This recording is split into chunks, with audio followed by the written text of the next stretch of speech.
Yeah, okay. How's it going, guys? Captain Kuba here. Welcome back to, hopefully, parenthesis, hopefully, the last part of Prince of Persia: The Warrior Within. Why am I not showing up on YouTube? What's going on? Hold on a second.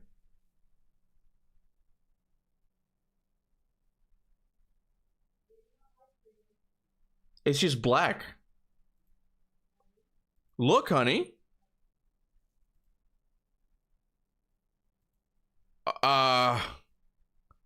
What the hell? Okay, it's on now. It's on now. Bro, I started it and YouTube's like, no, it's gonna be black now. Like, you can't see anything. I don't know what happened. I don't know what happened, but it seems to be live now. Look at my hair. Look at my weird ass hair. Oh my god. It's... yeah, I don't know why it took so long. Anyway, welcome back, everybody. I was telling you guys what we were doing. I was like, why is it still not showing up? Welcome back, guys, to hopefully, and I really do mean that, hopefully the last part of Prince of Persia: Warrior Within. Not because I'm not excited to play it, not because I don't like it, but because we need to move on to other games. But welcome. Now, just before I started, my wife said that there was some news regarding Xbox that is really funny, that I'm not aware of. I just haven't had time to look up gaming news today, and she wanted me to react to it. I'm sorry for those of you who just want to jump into Prince of Persia. You don't have to. It's her fault. It's her fault. You don't have to. What is it? You want to just tell me what it is? I don't want to ruin it. Then what is it? Okay. You know the whole saying, if it's not broke, don't fix it. Yeah, but Xbox is broke. They re-broke it. They broke it again? They broke it more. How so? That's what I'm saying. You kind of just gotta watch. Okay, just give me an article or something. Like an article? No, there's a video. There's a video? Yeah, because it's that. Tell me the name of the video, honey. How about you tell me the name of the video? Okay, you're not making this easy. Okay. We ready to react to it? Well, hold on. Game Pass. I'll send you the link, I guess. Okay, hold on. I'm in big face. Don't worry. Yeah, give me seconds. I have to find it. So how you guys doing? Okay, how you guys doing? Did you see the new two God of War statues based on Ragnarok Valhalla DLC? Yeah. What? Yeah, they're statues. Sorry. What is going? What do you mean there's statues in God of? There's new statues. Yeah. What are you guys talking about? There's new statues. For why? Oh my gosh. Okay, hold on. God. Oh my god, this is insane. What's... statue. I don't know the name of it. God of War speedrun says, you're messing with me now. Cuba Son, I'm gonna just posted a tweet on Xbox about new God of War Atreus game. Shut the hell up. Shut the hell up. Give Okay. me a second, guys. Okay, hold on. Let's see the Xbox news first, okay? Is this Asmongold? No, it's just 3 minutes. Okay. We can do that for a second. Oh. That's not Asmongold. No, never mind. No. Okay, guys, give me a sec. I'm sorry. Apparently this is really funny. It better pay off now. This is the statues. Oh, like they're selling them. Yeah. Oh, okay. Oh, that's cool. I would buy that. I would buy both of them. I'm sure it's like $1 million. Oh, I'm sure, yeah. All right, so this, I thought it was like 2 statues within Valhalla, and I'm like, what? Like they just added 2 statues? All right, so this is the big Xbox announcement thing. My wife said this is pretty funny. What's new and what's changing with Xbox Game Pass? Okay, let's see. Hey everyone, Xbox Game Pass is getting an upgrade. We've listened to your feedback and now you have even more freedom to choose how you play the games you want. Here's a look at what's new and what's changing. First off, you might have noticed some changes to the plan names. Xbox Game Pass Core is now Xbox Game Pass Essential. Xbox Game Pass Standard is now Xbox Game Pass Premium. And Xbox Game Pass Ultimate is still Xbox Game Pass Ultimate. We explored other names, but they didn't work out. Of course, a lot more is changing than just the names. They do have a history with having really stupid names for anything they sell, so at least she's being We honest. expanded all Xbox Game Pass plans to give you more games and more ways to play and more rewards than ever. Let's look at the upgrades to the plans one by one. First up, Essential, formerly known as Core. This plan is expanding to give you more ways to play, including PC and cloud gaming. Previously, Core was primarily for console, but Essential now lets you play games on Xbox console, PC, and cloud. That means you have the freedom to stream and play on any supported device. And with cloud gaming, that includes a lot of devices. We're also expanding the game library so you get access to over 50 games. And of course, you still get online multiplayer, so you can keep playing with your squad. Another upgrade is that Essential now includes in-game benefits for some of the biggest games, like League of Legends, Call of Duty Warzone, and Overwatch 2.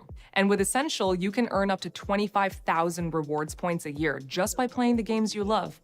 You can redeem your points for Xbox gift cards to get new games. She did? Yeah, on the one that you're talking about, like you can play up to 50 games. So you can only use 50 games. Like I'm guessing it's curated. Oh. Like there's a certain 50, I'm guessing. I didn't even hear that part. I missed it. Okay. Well, thank you, honey. Go to sleep. I don't know. I'm just like so far removed from. It's okay. I thought you were into the whole thing. No, I don't have it anymore. I just don't like the idea of like playing games as a service. Like it just kind of cheapens it because I like to own my games. If that makes sense. Was I not even changed? Oh, I was. Yeah. Okay. Sorry, everyone. The stream. No, it's okay. I don't get it. I mean, 1 point. Okay, before the final boss fight, Kuba showed saved and okay. So, all right, honey. Yeah. Okay, I love you, but I gotta start. Okay. All right. So we're back with Prince of Persia. Okay. I love you. What? I don't feel it. You don't feel it? I don't feel it. I was like, hey, there's this funny Game Pass announcement. You watched 2 minutes of it, didn't listen to it, and you're like, "What? Never mind." Prince of Persia. She was going too fast. I didn't get the whole. I didn't hear the whole 50 games. So you can only play. You only have access to 50 games a month. I'm just not. I don't follow Xbox at all. Like they're so insignificant. Like it's like what? Do they even matter? He said, "Yo, you showed it." You showed what? I don't know. That's what he said. I don't know what he said. What? I showed how I started the game. What did you do? The emu. What did you do? I showed the emu, honey. Oh no! Everybody's talking about it. Exposed. Bro, why did you do it like that? No, for real. You might get taken. You might get the video taken down. God damn it. No, I know you guys knew. I feel like everybody knows, but it's more like they couldn't prove it, I think. They couldn't prove it in a court of law. Now they can. Now they can prove it, but can't rewind time now. Let's go back. Look, man, just playing these games any other way, it's just near impossible. What? Nothing. Oh, She's pooping, you can see her. Alright. Well, we're back. Welcome back, everybody. Like I'm a full supporter of buying games, okay? I really am, okay? But some of these older games, they just make it really difficult, okay? Like, they're just making it really difficult. What? Bye, honey. You didn't ruin it, right? Like, you're making a big... It's the most horrible stream he's ever had. You're making a big deal out of nothing. It's so bad. It's all good, honey. So bad. I love you. I'm sorry. Sleep well. Okay, so here we go. Yeah, it had to be this one. Right? Mirrored Fates. Okay. Guys, I missed everything. Final thoughts. Did you get both endings? No, we haven't gotten there yet. We were just now started. Oh, I ran out of my hair right there. All right, you could have bought it via GOG. The fuck is GOG? The thing is GOG. Jog? That's not jog. All right, so what was the last thing we did? Is this where? Hey chat, is this where we left off last time? This doesn't feel right. This... No, it is. We had done that stupid challenge, that stupid platforming challenge. Oh, cutscene. I can barely see through this. Best I watch my back. Who knows? Oh yeah, the fog level. You guys were talking about how there's a fog level or something.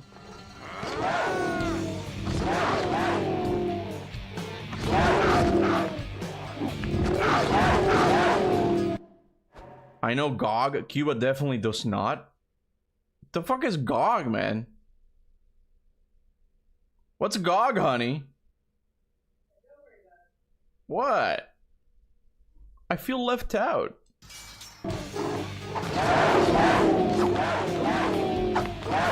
Can't we talk this out?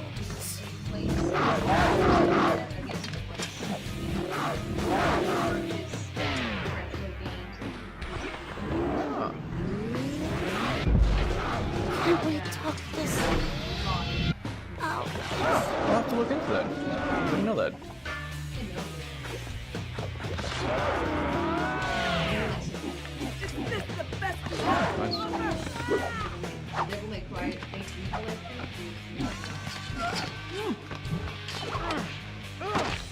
Okay, come on, get up.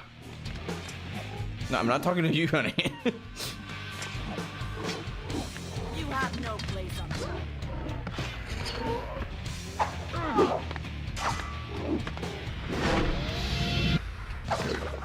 So I've forgotten the whole thing that he can just recharge. Okay, stop it. Like Far Cry 1 and 2, Heroes of Might and Magic of all games. And I start Cuba. Yeah, I kind of remember a little bit more. Last week was a little bit difficult, you know. And it's not like I'm playing like right after last week, but it's a little bit better. It's a little bit better. But we'll see how we do.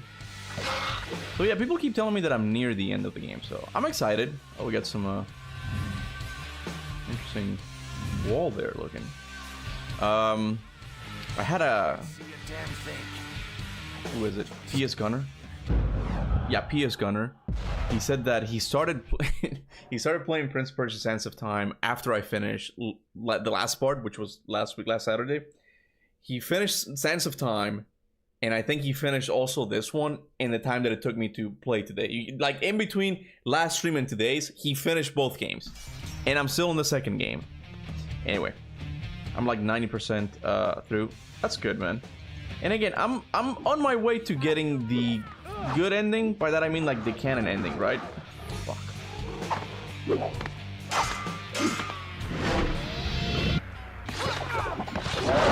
Got a super chat. Give me just a sec, man. Give me just a sec. I appreciate it though. I love you, whoever you are. I'm gonna have to hit this dog, right? I can't see. Can't see shit. Alright, here we go. The chat's not showing up now. Random, but if you do play Cyberpunk, please play side quests, as they give you more endings to the base game. The DLC does too. Everything is main story. I mean, that's kind of like the best type of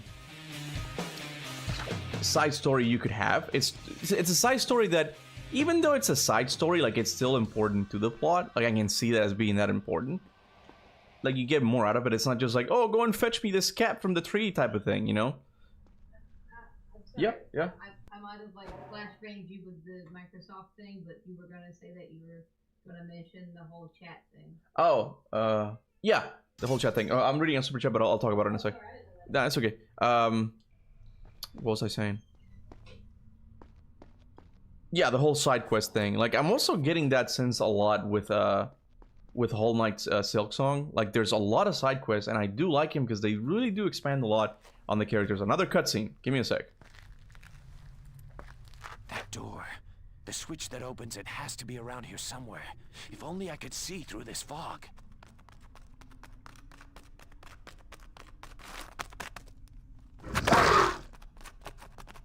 Okay, I'm gonna need to use the dogs to guide me, maybe?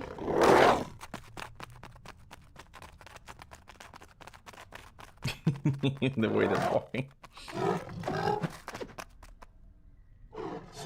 Alright. What I was gonna say is that some people are complaining that the chat's not available on the replay of these like live streams. And that's not my fault. Well, it kinda is. The issue is that this game has a lot of copywritten music, right? And sometimes like the video has an issue like becoming public because it has a lot of copywritten music. So I have to cut out like those segments. And when I cut them out, YouTube for some reason gets rid of the chat completely. And I don't like that. So let me go and see if I can lower the music. Yeah, I'm gonna lower the music quite a bit. I know to some of you that's heresy, because I know the music, you guys like it a lot. But I'm gonna have to do that. I'm gonna have to do that, because I don't want to get the videos like taken down and shit. My complaint is that you barely read the chat. Hey man, I'm trying, man. I'm trying to like play the game and read the chat as well. Like there's a lot of people here. That tends to happen. Shit. That tends to happen a lot when there's quite a big amount of people. God damn it! Stop barking.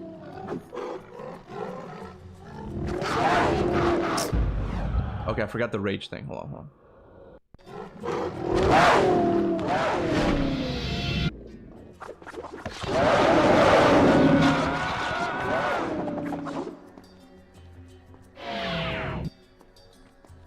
Oh, they're gonna keep showing up now.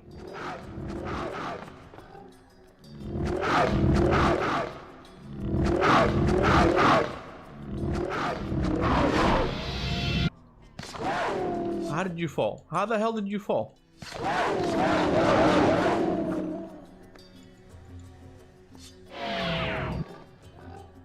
So we're looking for a switch, right?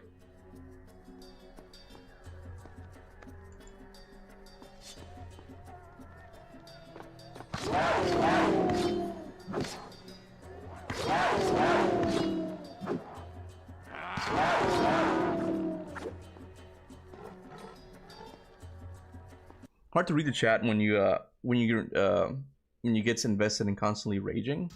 I'm not raging right now. I'm just looking for so I can switch. But when you get invested, yeah, it is a little bit hard to read the chat. I will say that. You call yourself a master swordsman? Maybe there? No? That's not where we have to go.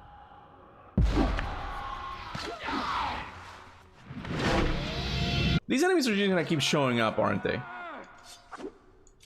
Climb up. One step closer, Prince. 2 steps back. Okay, hold on. Just...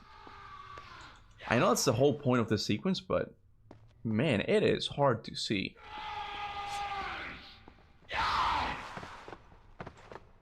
I am getting new enemies, so I'm guessing I do have to maybe kill them first.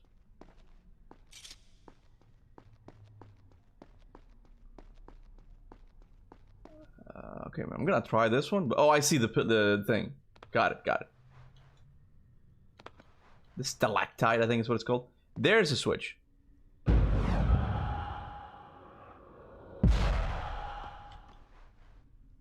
Okay. All right.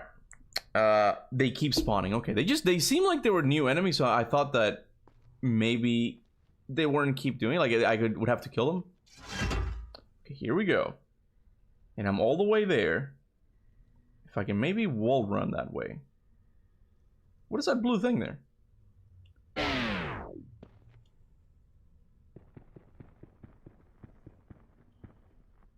Nope. Okay.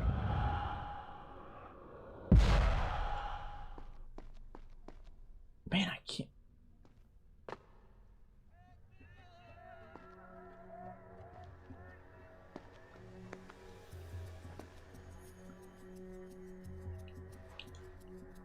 Is it not timed? Oh, come on, man.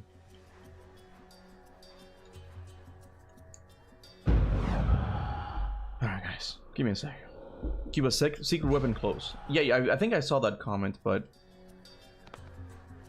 I don't know if I'm getting the secret weapons. I think I'm just gonna... go without them. Okay, it feels like I can wall run here. Like, there's a little trail there. Wrong way? And I see more... like stalagmites that I can climb on, maybe?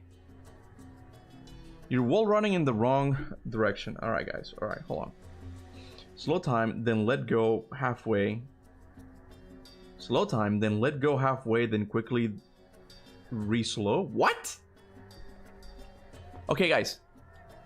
I understand the concept of just slowing down time. Like, that's not... Oh, I see this. I see it right there. I see it. I have no problem with the whole slowing down time thing, okay? The issue was, like, I wasn't sure where I had to go, and now I'm stuck. Okay, we can just die. No! Maybe not, maybe not. Hold on. I don't want to redo this whole thing. Hold on. We can just do it. Hold on.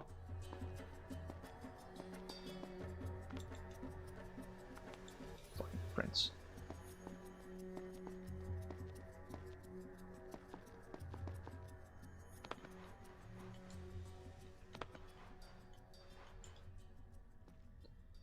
Oh, I will have to slow down time twice is what you guys are saying. Got it. Okay.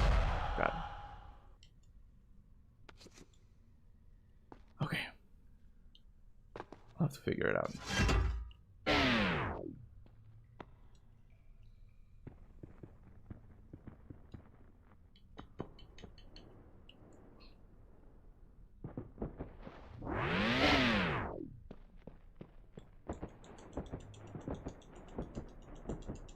No problem. Hey, I've done it. Okay. Only issue with light sword is that drains your health when you hit.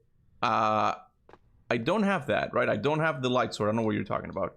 Fuck, man. I hate this fog. This is so annoying. Like, it's already hard enough to see in this game. This fog just makes it worse, man. Oh, one of my cats is puking. Isn't that lovely? Charlotte? Run or die!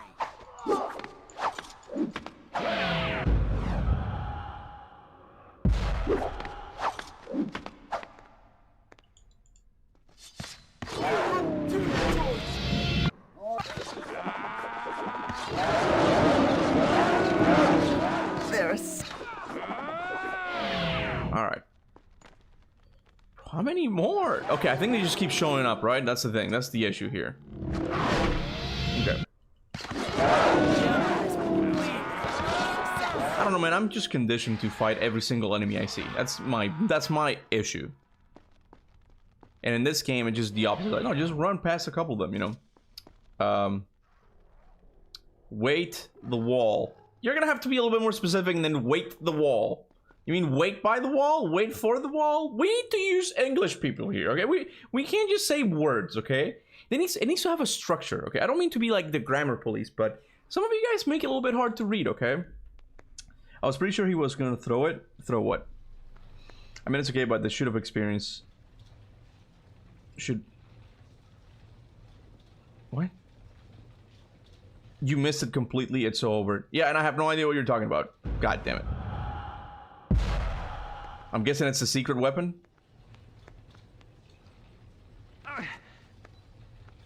Hablo español. Do I pass the grammar check page? I think, yeah. I don't think I've had an issue with you, with your grammar yet, Blood. You're fine. I think you're fine. Wall, wait, Kuba. So there's no way to go back. There's no way to go back. Is that what you're telling me? He meant the wall you break to get the secret weapon. Yeah. Not gonna lie, man. The game makes it a little hard to see. Alright, well, no secret weapon for me then. It's fine. I'll do that on my second playthrough. That was dumb. There's a secret unlockable, unbreakable glowing sword. You missed it. Okay. I've missed every single secret weapon. And I'm okay with that. I'm 100% okay with that. We can look up a video after. If I finish today, we can look up a video of all the shit I missed if you want.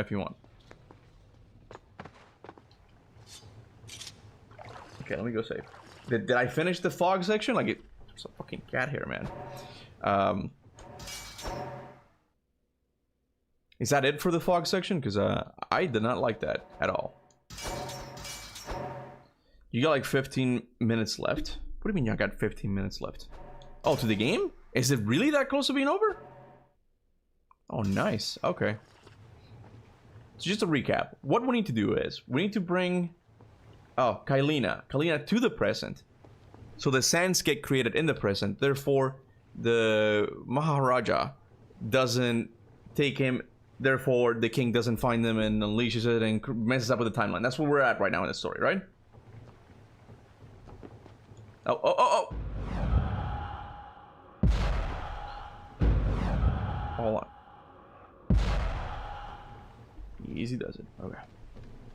We didn't expect you to do this so fast. Shocked. I mean, I don't know if I should be proud of myself or just kind of like feel bad, because like you guys think I'm so bad that I'm like, that small section was gonna take me so long. It's like, that wasn't too bad, man. It was hard to see, not gonna lie. It was kind of annoying to see. Not that. The mechanical tower, and then the final boss fight. The mechanical tower. We gotta. Is it the same one we did before? I mean, to be fair, the last stream was rough, but funny as fuck. Hey, man, as long as you guys, and me, as long as we're all having fun, it's all good, okay? It's all good. I do want to play, something I want to do, and in terms of like God of War content, this was one of my most fun projects I ever did, was reorganizing all the cutscenes to like tell it like chronologically completely. I know that's not how the story's meant to be experienced, right? But I like take certain cutscenes and like mash them together with other ones, and you get like the full story chronologically. And I kind of want to do that for the Prince of Persia series. Don't take my idea, but I kind of want to do that. Okay, so I'm definitely gonna replay this game again. I have to get all the cutscenes because I don't want my face to be on it, you know. But I want to do it again, and I might do the secret weapons and all the stuff I missed, all that kind of stuff. I'm gonna miss Kuba playing War Within. Well, I don't know how difficult the next one's gonna be, though. I have heard that it's not nearly as difficult, so I don't know, man. Yee! Get up. Wait. You might have been busy, but have you seen my comment in the last 5 streams? Not reply chat about choosing to leave the sword was good. I mean, I've seen a couple of comments like that. I probably did see yours. Because right now, I'm still... Look, shit. What happened was that... Oh, God. What happened was that the chat for me was going... Go all the way down, Prince. There, good boy, good boy. When the whole sword thing was happening, the chat was going so fast that even right now... What does this do? Even right now... Oh, cutscene. Oh! It's that moment! What do you want from me? My other self still works to activate the towers. There's ample time to return to the throne room and await the opening of the door.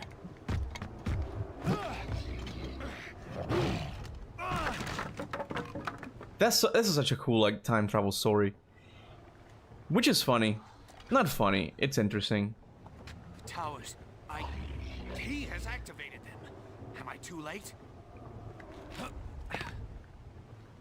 I have come too far to fail. What I was saying is, this is what I thought. I don't mean to make it about this again. Then again, I say this a lot.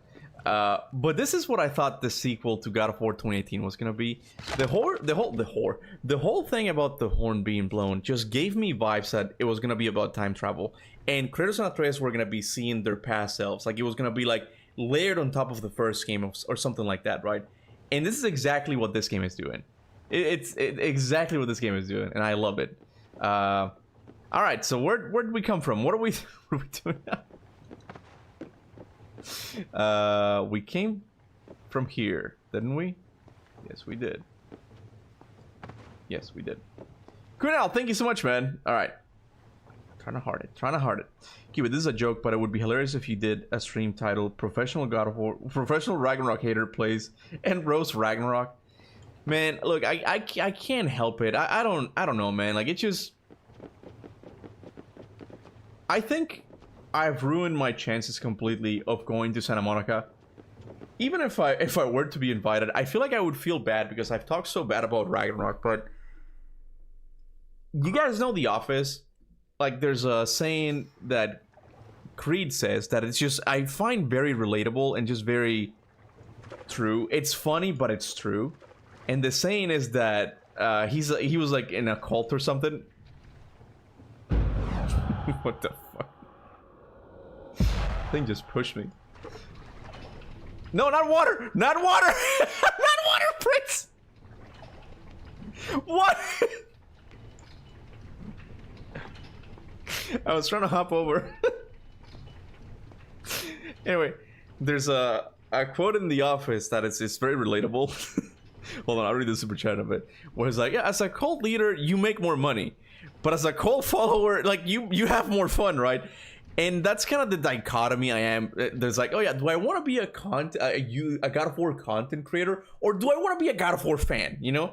And it's just more fun to be a God of War fan. I think if you're a God of War YouTuber or just a YouTuber, you have to dance around too much, you know, what you don't like and don't like, because you still want to be in a good relationship with the company and all that. And I still think Santa Monica is a good company that they care about people like me who are passionate fans about this series, right? But it kind of makes it hard because I'm just gonna be like, I fucking hated this thing. I hated this, okay? And I'm not gonna mince my words about it, you know. I'm just gonna say what it is, you know. But it just, that's the dichotomy I'm in right now, you know. I'm gonna read the super chat. It's so nice being a raggy and it's so nice being a raggy and Prince of Persia fan here. I'm so sorry, man. I am so sorry. Okay, I do want to make eventually. I just don't know when I'll have the time. I want to make a list of like 10 things that I liked about Ragnarok, because I totally get that I didn't spend a lot of time just focusing on the positives of the game. You okay, honey? Okay. Because there are things that I did like, but I just think like the things I don't like, just for me at least, they weigh so much that it just kind of brings the whole experience down for me, you know. But I feel bad because like people like the guy who sent that super chat, okay, you're a fan, okay.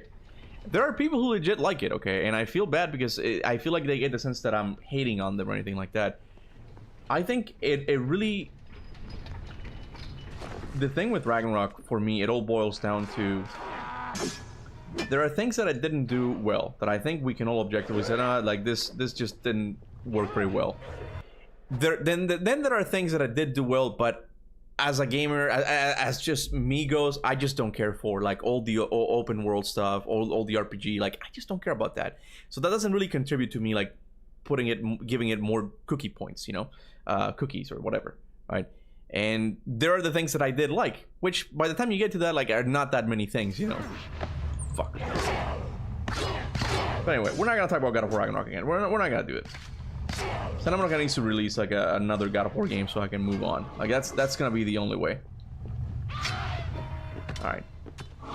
You know, Warrior Within and Two Thrones came out on mobile phones as well. Yeah, I heard that they came out on a bunch of places. I see some enemies there. Where there are enemies is where we must go, I'm sure. So we're gonna go there. My 6-year-old cousin always watched and play this game. Once he said, "Can I borrow that great game you always play? Persia of Serbia." Persia of Serbia? It's pretty funny.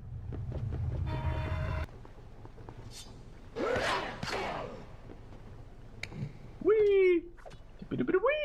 Okay. Get out of here. Oh, I got another super chat. Thank you so much, man. You guys are amazing, man. Ultimately, it's personal preference. Raggy's story really hit home to me, especially Odin. Odin was my favorite part of the story. Hey, man, that's fair. And I have come across around Odin a little bit. Like, I kind of understand. Like, I still would have loved to see Corey's version of him more, and I think I might have liked it. What the fuck is going on with the camera? I would have liked him more, but I've grown to be okay with it a little bit because my criticism at first was that he was too much of a Disney character, and I do think that there are some like modern audiences geared characters in that game, but I don't think Corey was that. I don't think Odin was that. I think Odin really was trying to put up this like friendly persona. I mean, like, oh, you scared me type of thing, right? But in reality, bro, he captured like kids, mortal kids, and turned them into ravens so they can be his spies. That's pretty messed up, you know. It's just that you don't get to see that in the game. I go back to this whole thing. I was like, it would have been cool if in the second game, like, he would have been how he is in Ragnarok, and then in the third game, you really get to see how much of a piece of shit he actually is, you know. But I've come across a little bit. I've come full circle with Odin a little bit. God damn it, dogs, man. Alright. Where are we going? Ghostbusters. Alright.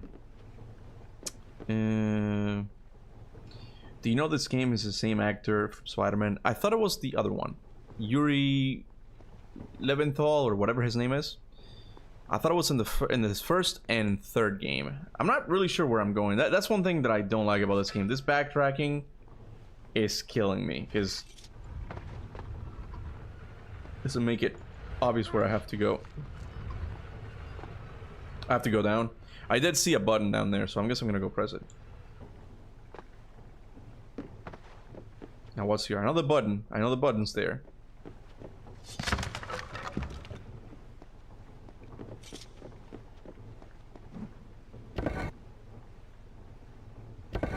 Oh, I see. Really? I have to go here? Have I tried Ghost of Yote yet? Nah, man, I'm not getting it. I'm not getting it yet, and I don't know if I will anytime soon. I forgot that my health is draining. I gotta hurry up a little bit.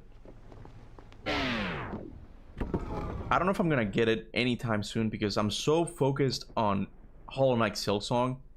And one thing I'm trying to like eliminate as a modern gamer is FOMO, fear of missing out.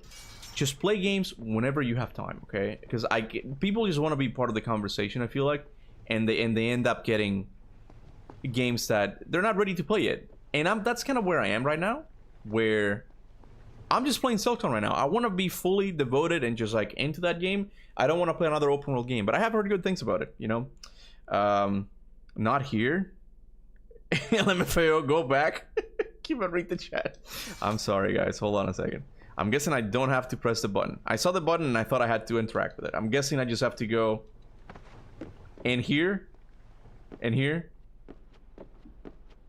Hey, we got some water.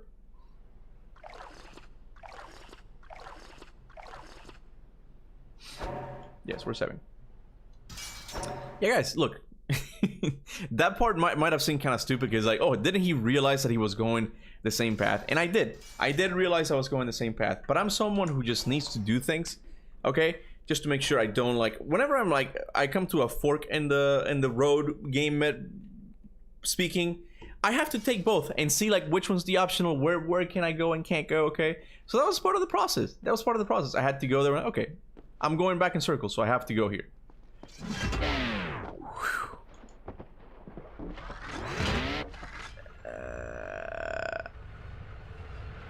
Okay, button there.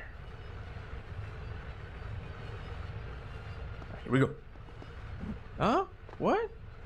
No? Oh man. Ghost of Yote open world, it's like Elden Ring, Kuba. Okay, you're getting me excited, AK. Not gonna lie, man. Not going to lie, because even though I didn't finish Elden Ring, I do like the open world philosophy of it being really open from the start, you know?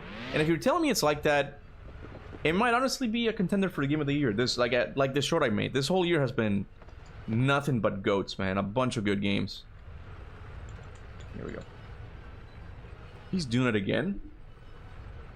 Okay, he's going the right way.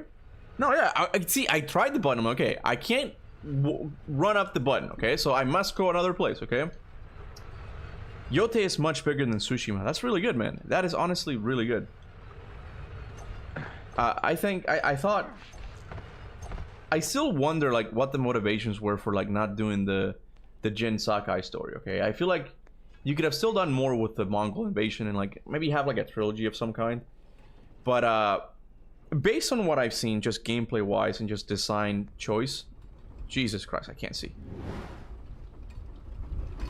I thought that was a beam that I could climb on. Maybe here. Based on what I've seen, it seems to be a really good open world game. Okay, chat. Do I have to go through here? Yeah, okay, I see the enemies. I have to go there, right? I have to go there, right? Alright. Alright.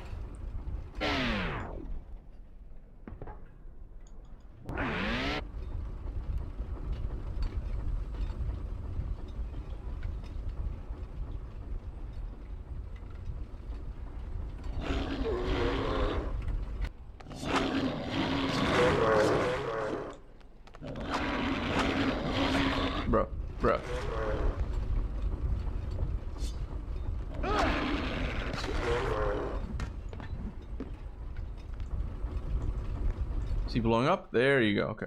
So we came from there. And we have to go there, I think. It doesn't damage you. You don't slow down time. Well, it doesn't matter. Like, I'm getting right now, like, endless slow down time ability anyway. So it's not that big of a problem.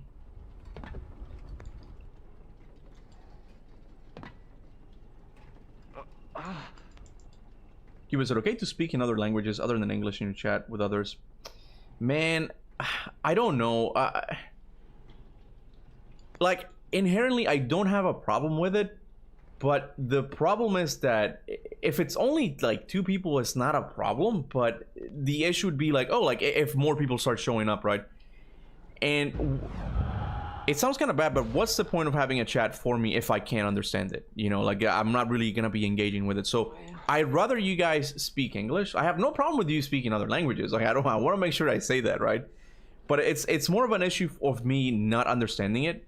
And I have to be included. I have to be included. I'm an ego maniac, okay? I have to be included. What are you doing, Prince?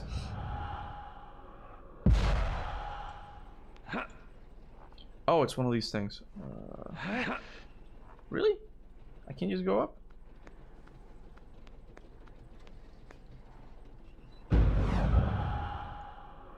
Not that way. Okay, hold on, guys.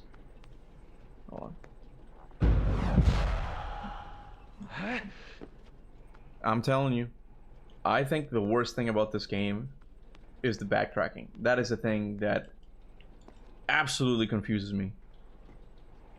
Oh, I see the ladder, right?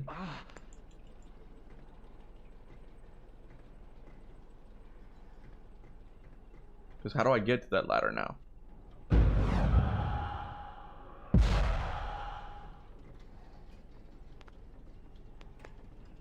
See, I'm trying to jump on the ladder, but it doesn't have the right angle. Not ladder? Oh, I see. Hold on. Oh, I can see I can't go on the ladder. Hold on. We came from here, right?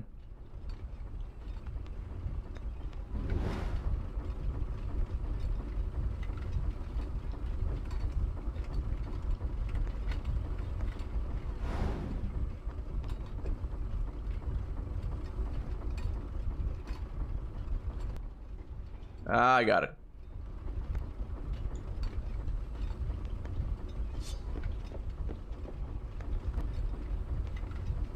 There we go.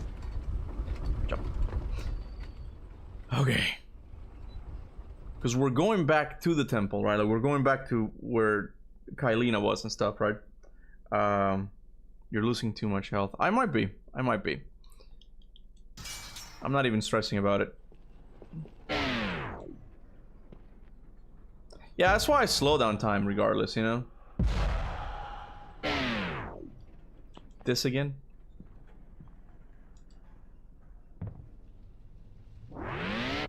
So far, the whole, like, losing health mechanic, it's not that big of a deal. Like, I've been able to, like, even though I completely suck at the game, like, and I've struggled with a lot of platforming sections, I've been able to make it always in time. You know, it's been kind to me, I would say. Okay. Kuba, have you ever played Tenchu games? Tenchu, is that the PlayStation 1 Ninja game? If that's the one you're talking about, I have it on my PSP. I tried playing it, but I can't, man. I can't. I honestly think PlayStation 1 is like the generation that's a cutoff for me. Are you dead? You're good. Like I'm so far removed from those types of games. Like the early 3D experimentation in gaming is just very hard for me to play these days. And I tried playing, that was one of the ones I tried to play. I tried playing Tomb Raider as well. My god, I couldn't play it. I like the mechanics are so alien, like they've evolved so much that I'm like, I can't do it. I can't do it, man. Irfan, thank you so much, man. In my opinion, I'm a fan of remaking Prince of Persia trilogy, but also adding to the story more character depth and elements of Persian mythology there instead.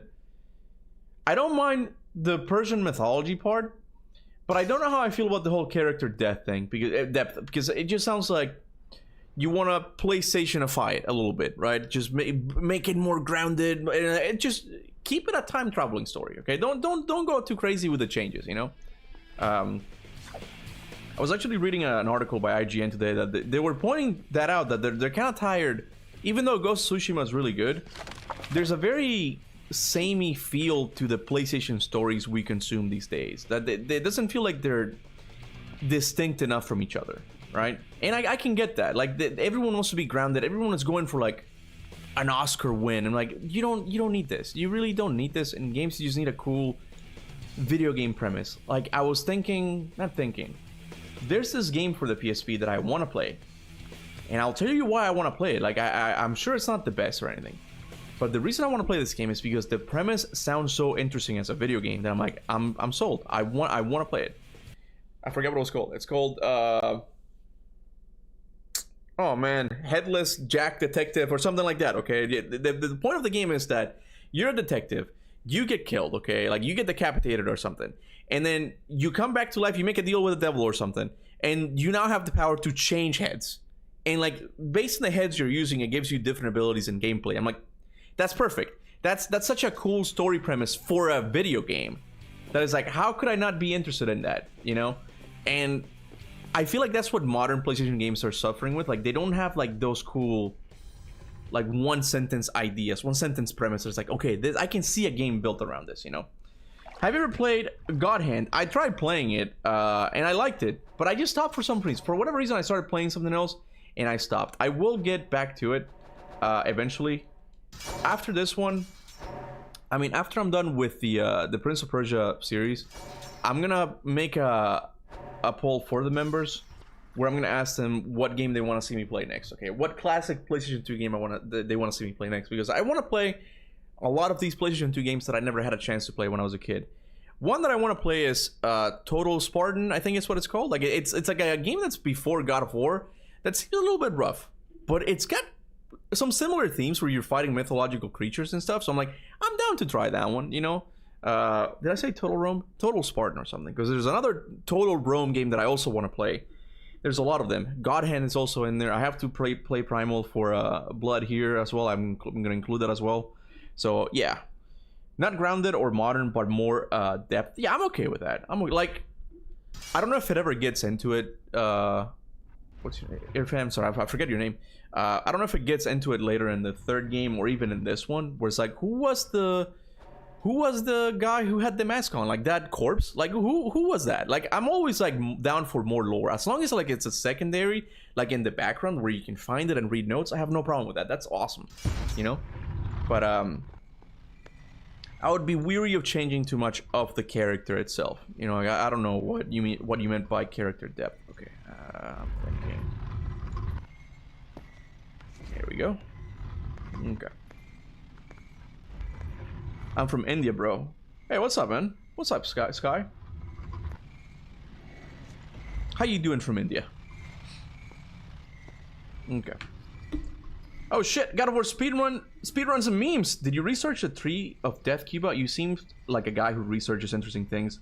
I think Demiurge is Thamiel, Twins of God, Division itself. I'll be honest with you, I don't know much of that. But you are right that I am interested in like all that kind of like biblical stuff. Like just, if I ever were to go back to college, I think I would go into like textual criticism or something so like not really useful for day-to-day shit. I just find that kind of stuff really interesting. But I watch a lot of podcasts and a lot of like scholars talking about this kind of stuff, but I've never come across that kind of stuff. I'm guessing you mentioned Thamiel. That's like an angel or something, right?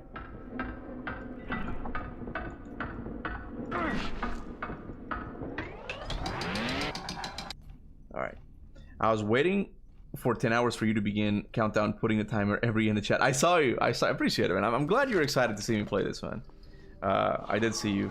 Oh, here we go. Tell me I'm not too late. All this happening as before.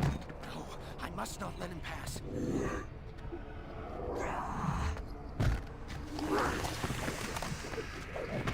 I'm sorry. The mask, it's loose.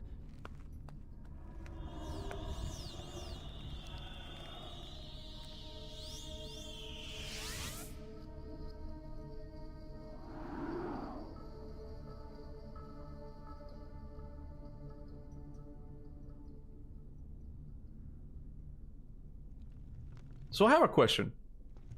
I have a question about the whole like timeline here, okay? Because it is interesting, but hold on, I'll get to the chat in super chat in just a sec. So a couple of minutes ago, we were in the tower, in the mechanical tower, right? And we saw that part where you come across him, right? And he's like, "Oh, what do you want with me?" or something, right? In the first parts of the playthrough, that happened very early on, right? And then this part where the Haka kills like the mask dude happens much later on, right? I thought we were kind of following. We would have to go like back and forth in time or something. Is it happening like at the same time? Like how does it happen? I'm guessing I can go through time with the mask. Anyway, like Prince has a best friend who died in the trailers, but we never see they in the games. There's a lot we didn't get, even the 7-year gaps between. Wait, there's a best friend? Like the Prince has a best friend who died in the trailers, but we never see it in the games. There's a lot we didn't get, even the 7-year gap between. That's interesting. So you're talking about in the trailer for Warrior Within, there's a character that we don't see in the final game? Or are you talking about Two Thrones? Alright. Farasad, he means... I don't know who Farasad is, man. Okay. You're playing the second prince. The first prince died as the Sand Wraith. The third prince died too. Prince passed out after the golem threw him. That's why so much time has passed. Ah! That... Okay. Thank you. Thank you. That part did not register. That makes sense now. That makes sense now. Because I was wondering, how the hell did like they compress like me seeing him so early on in the game to me seeing him so late in the game? So that makes perfect sense. Okay, so we're going...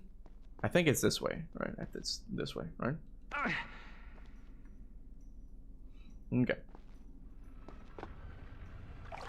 Oh, you can drink from the side. Wow. No, I meant to drink. Save 2 saves for 2 endings. Okay, alright. So we're gonna save here. Okay, we're gonna save here. What are we gonna call this? What would this even call? The path?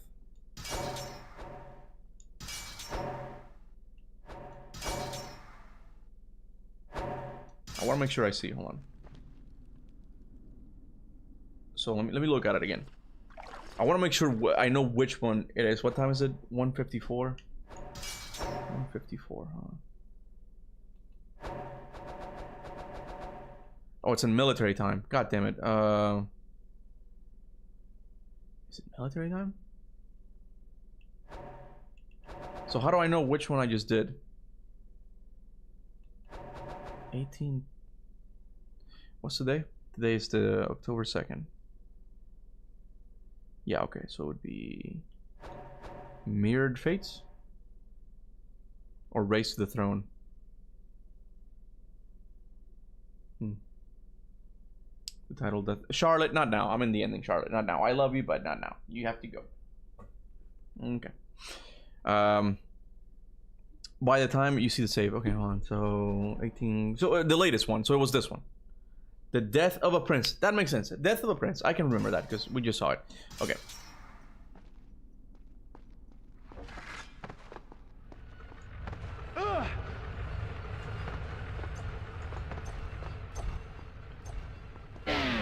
Charlotte, not now, baby.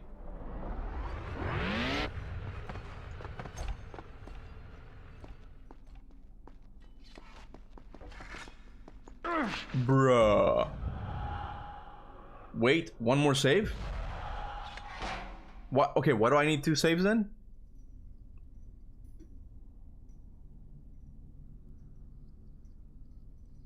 Do I need to save again? Yeah, remember to save before picking up the sword and then go for the bad ending first, which is not picking the sword. Then do the good ending. Oh, okay. So if I don't pick... I got it. So if I don't pick up the sword, I do the bad ending because I'm guessing it's somehow related to the Haka, right? Makes sense. And then we go back and pick up the sword and do the good ending. That makes perfect sense.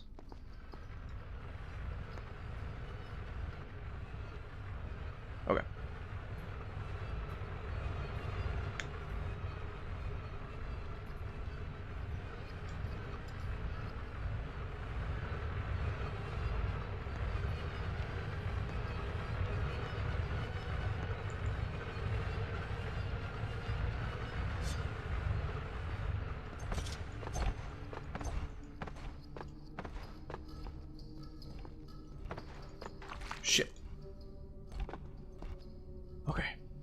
He gets more sand, chat. Don't worry. Okay, okay.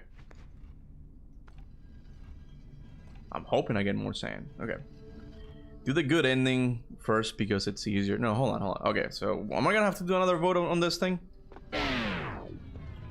Which ending do you guys want to see first? Just type first or type good ending or bad ending first. Okay, which one you guys want to see first? I'm not sure. Bad ending first. Okay, so technically I don't understand why I need to save again. Technically I can just go back to like the one I just did before, right? Okay, hold on, let me we're doing a poll. Okay, we're doing a poll. Give me a sec. Power chat? No, not chat. What am I doing? 1 second, guys.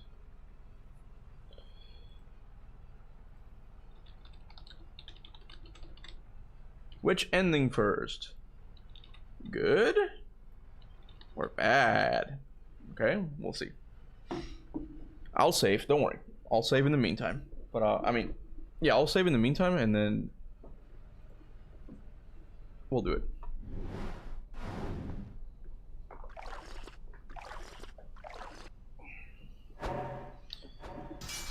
Save to save time. Okay, that would be the only reason why I would need to save time. Okay, so I'm not gonna go over the Death of the Prince because that one's very identifiable. I can immediately see it. Okay, Death of the Prince, and then Mirrored Fates. Let me get some water.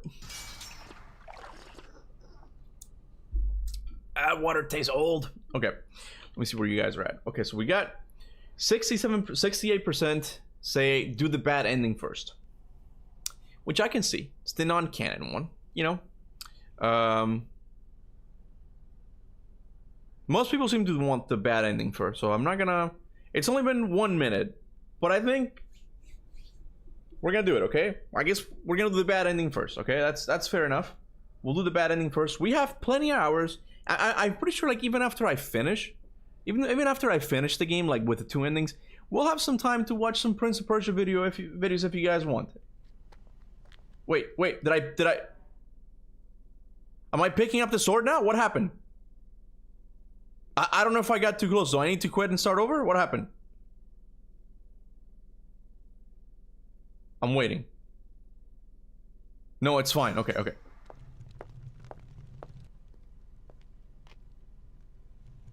Time is running low. You ready? I've been thinking, Kailina. There is little for you on this island, and there will be less still once I've stood before your mistress. Come with me to Babylon. You'll have a chance to begin a new life, free from the evils of this place. I'm sorry, Prince, but I cannot take you up on your offer.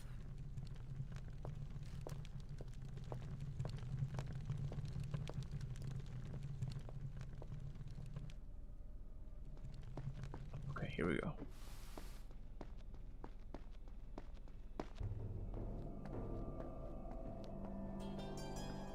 She's gonna be like, it was me. Like, yeah, I know. You're going to the present with me.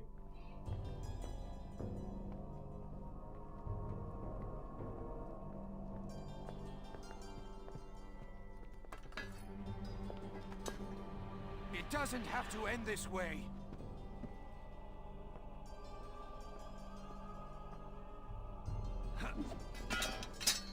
Come with me into the present. So you can kill me in your own time instead of mine? I'm sorry, Prince, but only one of us can cheat fate today.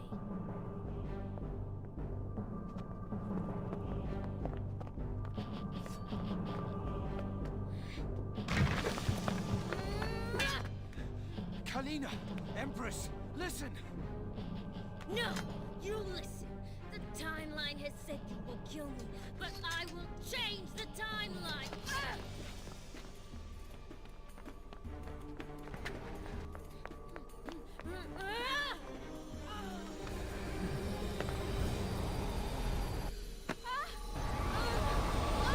Man, she fell in that trap so easily. Freaking Empress of Time just like, whoop, fell right on it. Here we go. This is such a cool ending, though. I like it. Nothing personal, kid. She's like, so you can take me into your time? Yeah, and she fell for it. Empress idiota. All right, here we go. Where is she? Where is she? And there's nothing like a little bit more backtracking before we finish the actual game, right?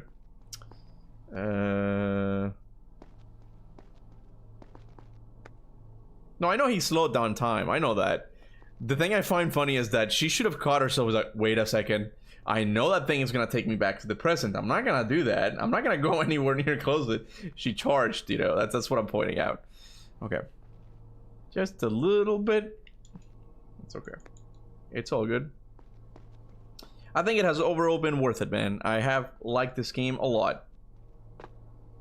I mean it. I think it's one of the best PlayStation 2 games I've ever played. It's really good. Yes, this thing. The music I hear in the background is the music from the first part of Two Thrones. Is it really? Hold on, I gotta make sure I've lowered the music a little bit, guys. I want to make sure it's safe. Yeah, okay, good. Because I keep getting the videos just having issues going public. And then I end up losing the chat, so no mess with that. I know what you've seen, what you think you've seen in the timeline. Then you know I have no choice. There is always a choice, Kailina. Then I choose to live, and for you to die. Oh god, not again. Not off to a good start. I forgot how to fight her.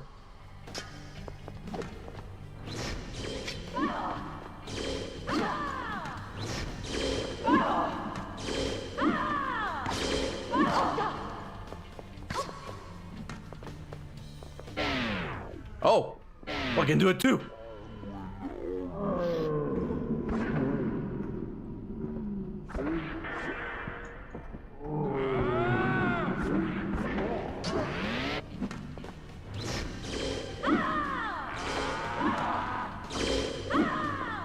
Next.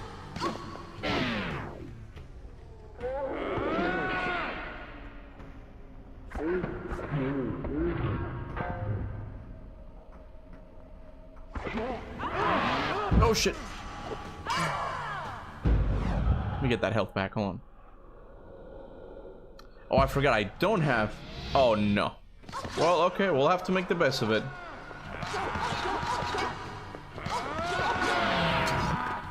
Don't you see? We can change our fate. This isn't what happened the first time we fought. The first time? That's what I've been trying to tell you. If you just let me No explain. more words, Prince. If you've only things to say and nothing to show, then let us finish this. I'm sorry.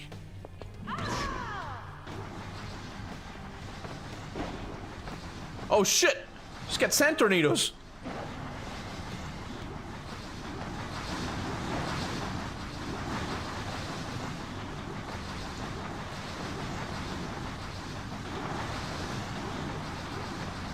Whew. Come on down. Come on down. Bro.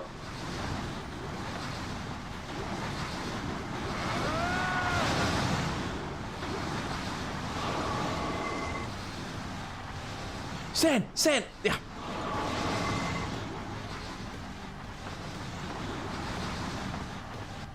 Damn it. I grow tired of this.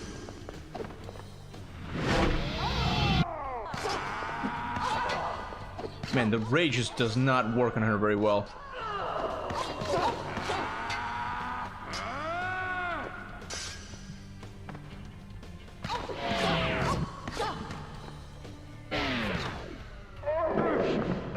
Oh god. I have more important matters to attend to. I'm just gonna have to do that. Well, if I remember right, those were a pain to deal with it with tornadoes. Maybe they'll get harder, but that wasn't too bad the first time. It was fine. I have more important matters to attend to. One step outside your you cannot harm me. Oh fuck. Well, maybe I spoke too soon. Did for you, chat. No, bro, the tornadoes were easy. Yeah, they were fine. I don't know what he's talking about. Rage is only useful as the Wraith. Yeah, it really is, man. But what does that leave me with? Like, the other abilities are the ones that I can just like just blow up or something. What else? Do I have anything else that I'm just forgetting? Yeah, the sand explosion. Yeah, I can try and do that. Yeah.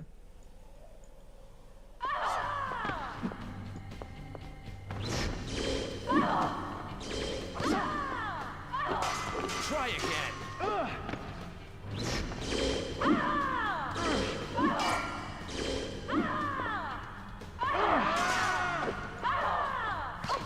Got it. I think I got it now.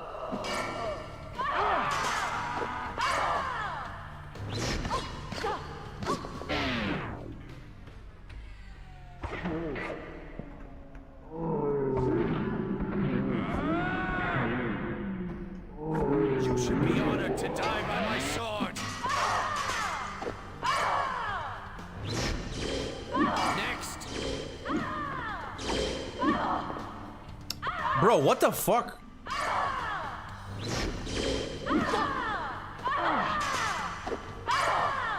Hey, Daniel. Guys, support this new poor YouTuber. You should be. Daniel knows it, man.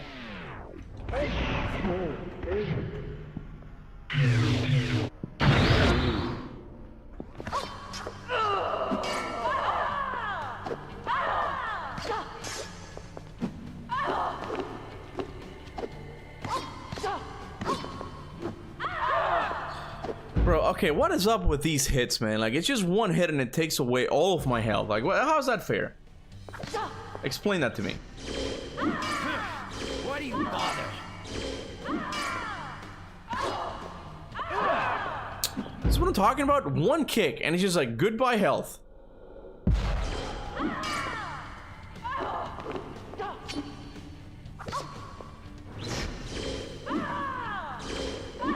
while you still can. I'm dead. I'm dead. I hate this. Jesus Christ, man. Be patient. Don't try to get too many hits in one go. I guess, man. I guess. Yeah, what I don't like is that when I'm blocking, like, I'm locked on. Like, it won't let me stop walking. And that's when I get, like, the leg sweep thing. Wait, you need to be more resourceful with your sands. Okay, but how many things can I do with my sands? I can slow down time, and I can do the explosion thing. I don't think I can do anything else. And I got the rage, but that's not worth it, right? Yeah, I guess slowing down time.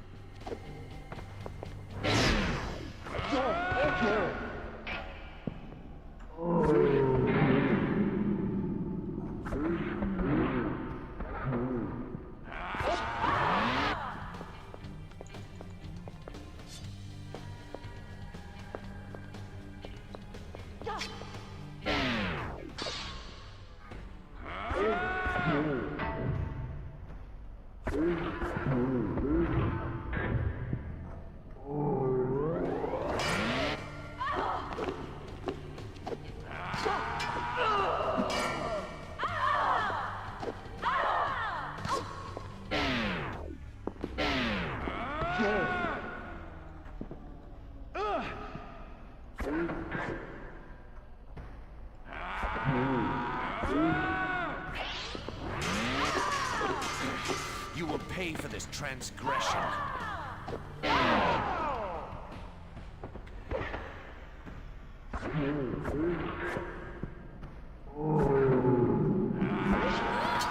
There we go. Don't you see? We can change our fate. This isn't what happened the first time we fought. The first time?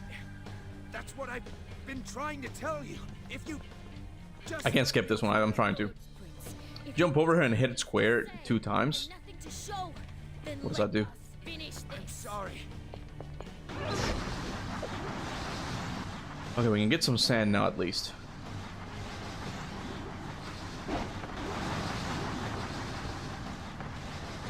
Focus here.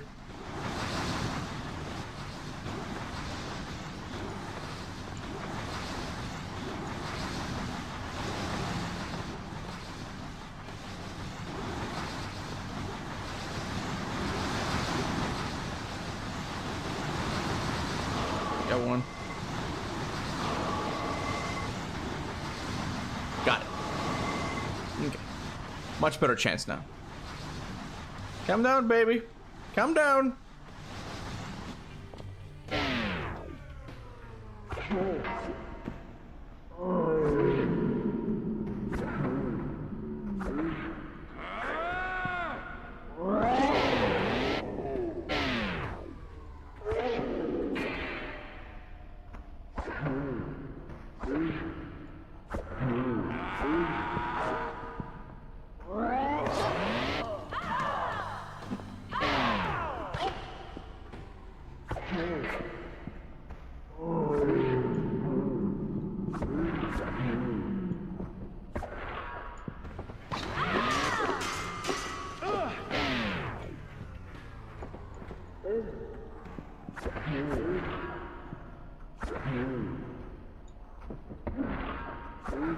Oh yeah, that's much better, yeah. Someone said to vault.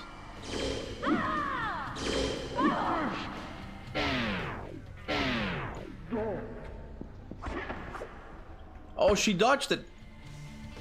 What a sense. Oh, thank God. Bring on the tornadoes. It's not too bad. It's not too bad. Yeah, because the vault just kind of opens her up for a lot more hits. Oh! Oh! Oh my God, I was doing so good.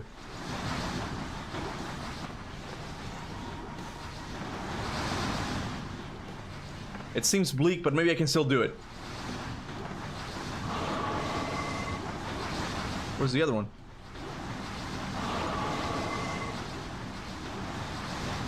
Give me the sand thing. Let's go, come on. My body's ready.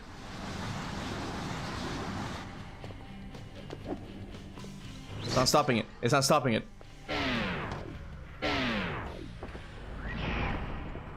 What? Vault?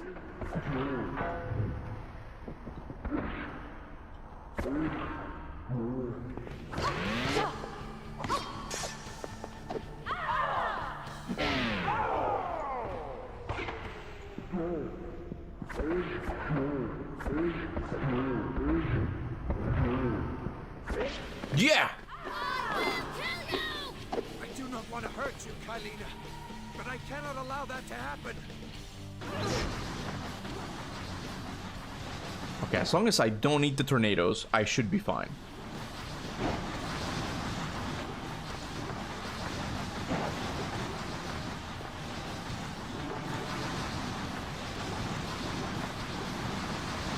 No! You know what? Let me get that health back. Let me get that health back.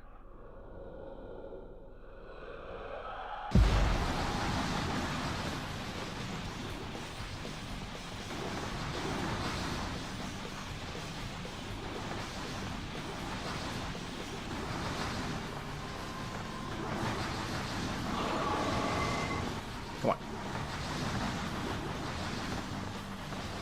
Quickly, quickly. Got it. Okay, that should be enough. Come on, me bro. Come on.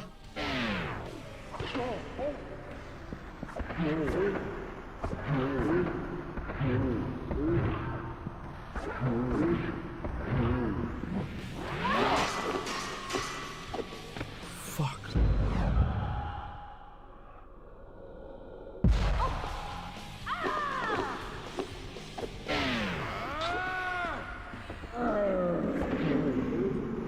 Please, please work, please. Come on.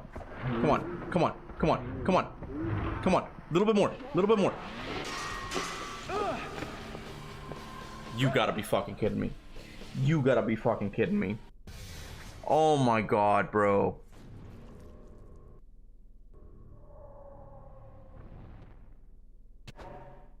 Bro. That is the worst thing that can happen while playing a game, man. You're there. You're at the boss. I was playing Silksong the other day and I killed the boss. I killed the last judge. And my dumbass didn't think that, oh yeah, he's definitely not going to blow up. I just stood there like, oh yeah, he's like wah, wah, wah, wah, wah, wah. That's worse than what happened here, but man, this one hurt. This one fucking hurt, man. Okay, at least.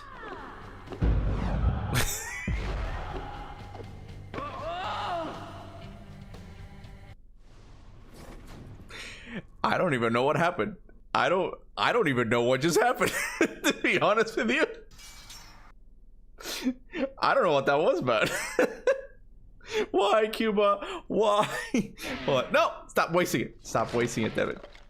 All right, Kuba, keep it together, man. Come on. All right. Block. Yeah, block. I have more important matters to attend to.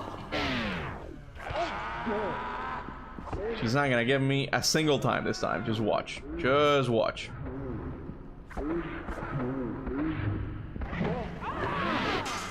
She got me once, twice.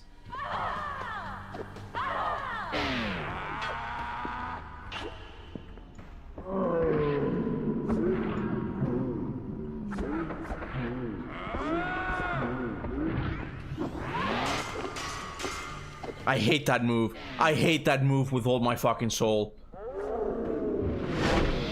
Why? Why are you doing this now?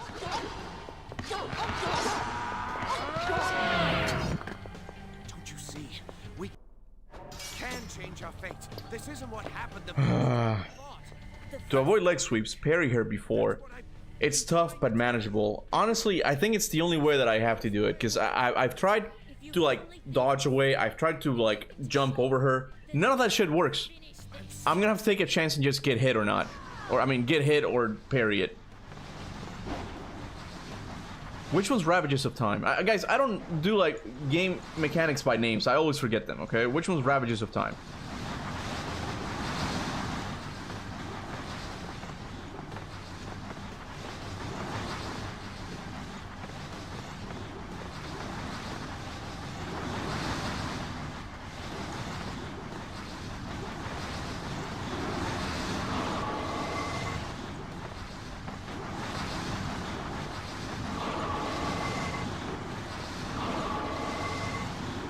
Oh, it's Rage. Okay, okay. I don't like using that one on bosses, man.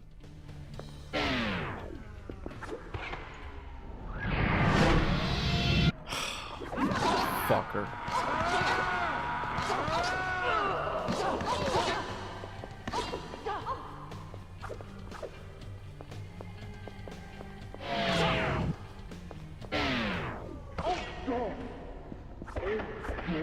Yeah, Ravages suck. I didn't do that one on purpose. I was just blocking and I pressed R1 by accident.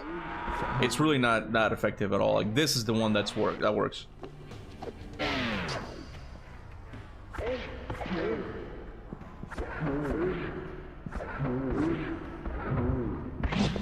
There we go.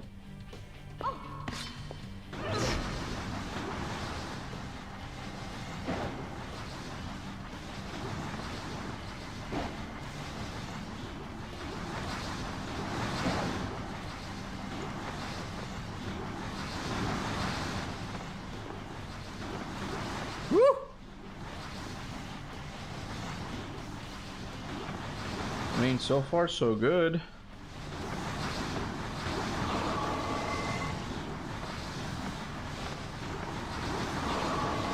I don't want to jinx it, but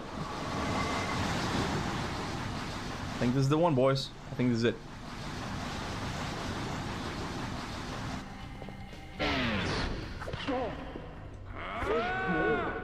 Why, Prince? Why? Why you do me dirty like that?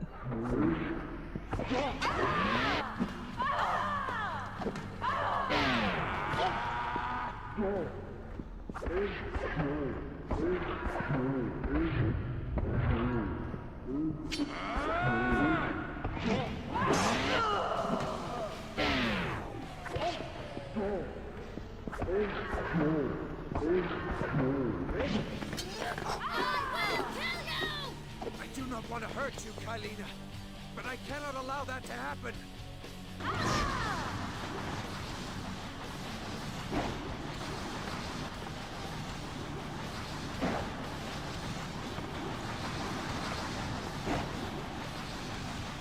Oh, oh.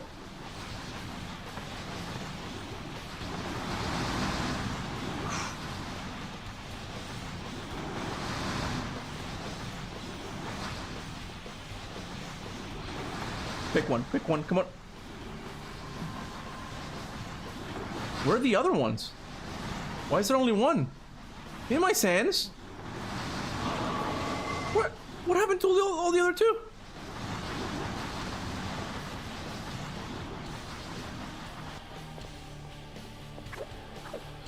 Okay, don't get careless now, Kuba.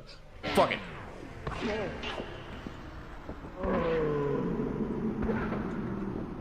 Jump over her! Jump over her! Why? Why?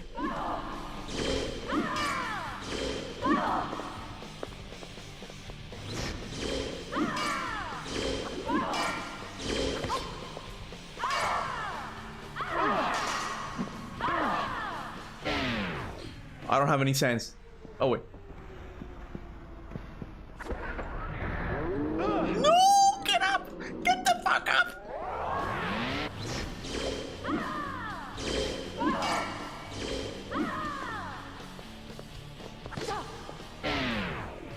Come get me, bitch. Come get me. Come get me. Oh! Shit! Get up! Bro, come on, man.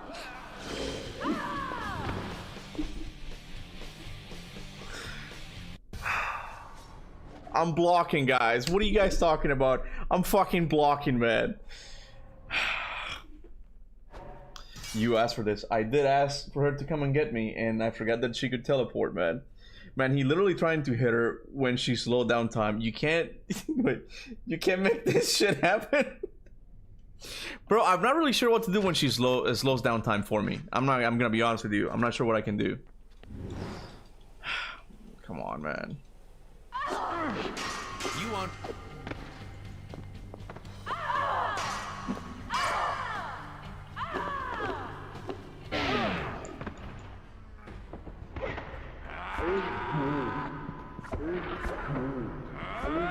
Should I start again? I think I should start again. I should start again. I lost way too much health. I'm gonna start again. She teleported you on your ass, man. It just... I don't know, man. My health just seems to be draining a lot faster than hers. Okay.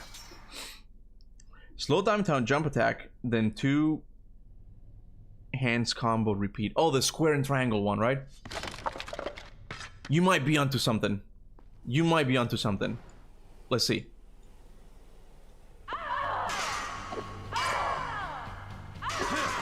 Why do you bother?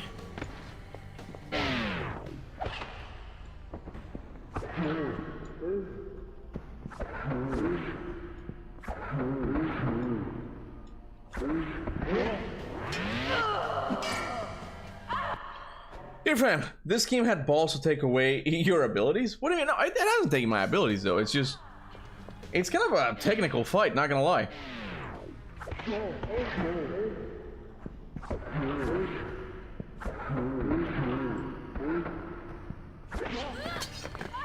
There we go. See, we can change our fate. This isn't what happened the first time we fought.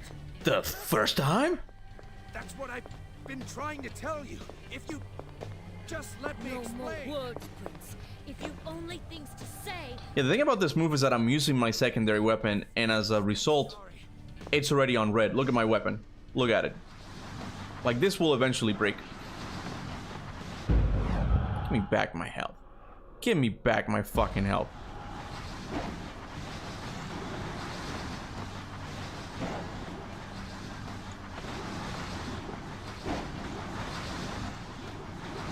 Oh, come on, man.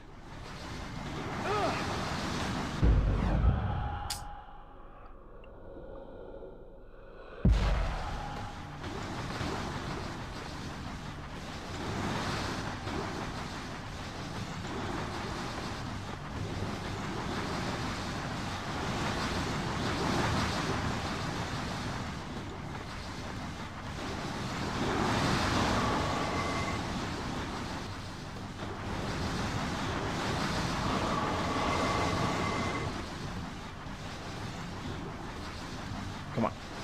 Come on.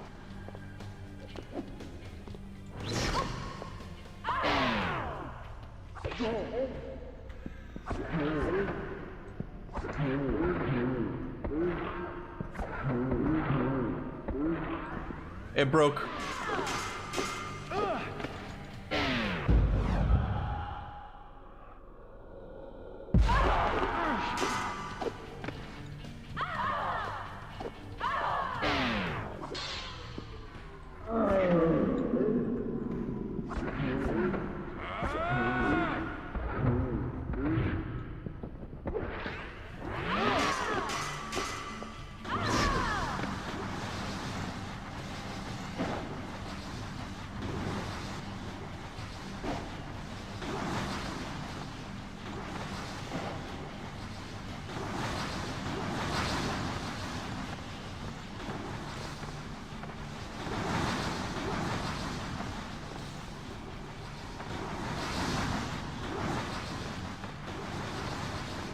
Oh, sand.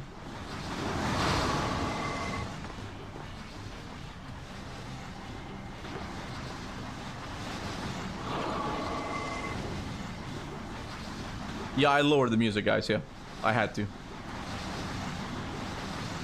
A lot of the music is copywritten and was giving me a lot of issues, like, on the re-uploads.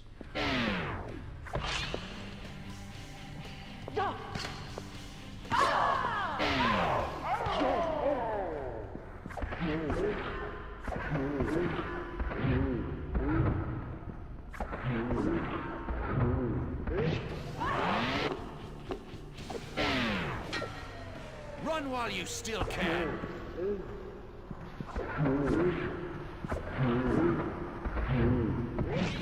There we go. Okay. Want to hurt you, Kailina. I want to say this is the one, but I don't know, man. Hit me. Come on. No, don't hit me. Don't hit me. Figure of speech, Kalina.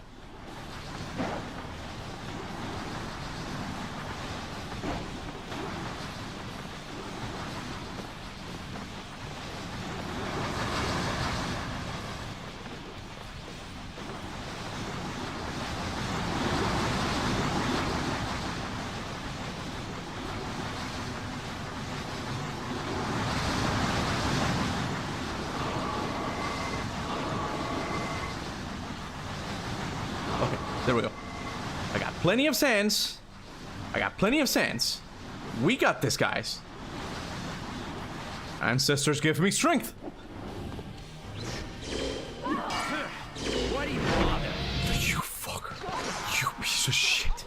Oh, you piece of shit. How dare you?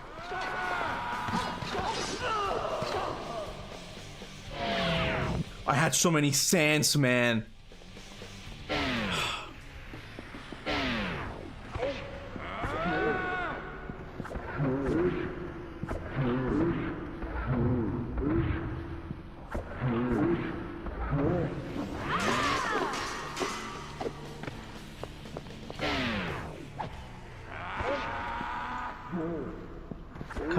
Come on, baby. Come on, baby. Come on.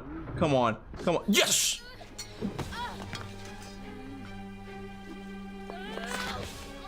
I'm sorry. If only it didn't have to end this way. I thought you were pretty hot. Saved yourself, it seems, my prince. But still, I become the sands. There will be others like the Maharaja, braggarts and fools who will quest for the sands and find them.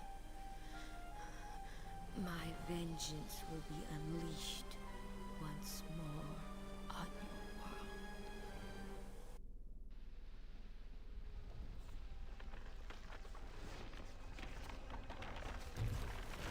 No, no! How is this possible?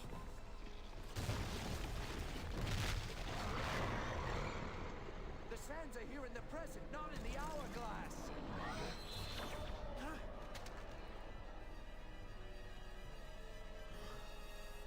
It is the sands that should no longer exist in the timeline.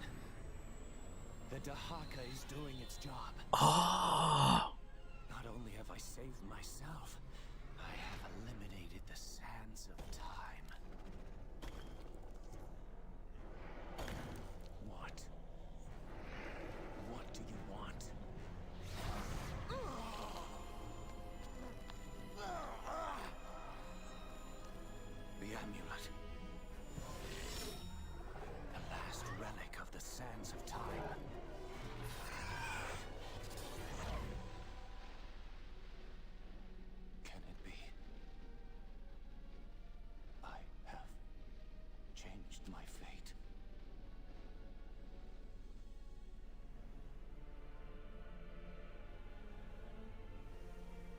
Yeah, the amulet Farah left you. Yeah, yeah.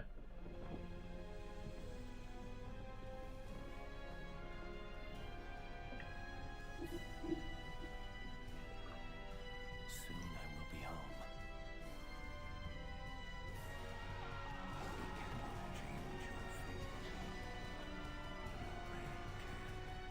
What have I done? Oh shit. So it had, okay, so it had repercussions, I guess, changing the timeline. Because now, like, now he never found the sands. Like his army never went to the Indian guys, the Indian king's palace, right? So he never found. So like, it's a whole different. No, I don't want to say. I don't want to say. So it's a whole different. Yes, I'm gonna continue what I said. It's a whole different timeline now where Babylon. He's from Babylon, right? Like Babylon is destroyed, right? Bro, this story is so fucking good, man. Like I love me like a good time travel story. This was so epic, man. The Vizier still goddamn alive. Exactly. Oh my god. Oh my god, you're right. You're totally right.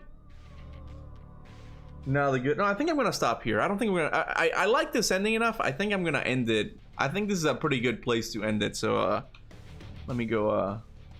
Let me go to Big Face. I want to savor this ending a little bit. Okay, I want to savor it. So you guys have been great. Thank you so much for watching. I'll see you guys Saturday for the I'm messing with you.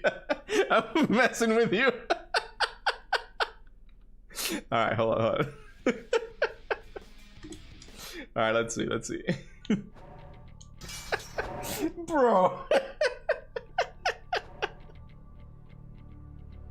Oh my god, I really hate you. All right. So we left off here. This is the other one. So now we have to go and get the sword, right? Unsubscribe. I had you guys go in there for a second, huh? Look, it wouldn't be a Prince of Persia Warrior Within playthrough without me giving you a little bit of a heart attack. Okay, it comes with the territory, man. Close the damn poll. Thank you. My wife would kill me if she found out. Okay, hold on, let me see. Close it. And there we go. Okay, so now. Oh, there she is. What is she doing there on the ladder? All right, so now we get the sword. Okay. Hey, it's not doing it. This is how we. It's the same thing, right? Is there something wrong? It's fine. Oh, you can get after the cutscene. Okay, okay, I got scared. I'm like, is there a glitch or something? Time is running low. You ready? I've been thinking, Kailina. There is little for you on this island, and there will be less still once I've stood before your mistress. Come with me to Babylon. You'll have a chance to begin a new life, free from the evils of this place. I'm sorry, Prince, but I cannot take you up on your offer.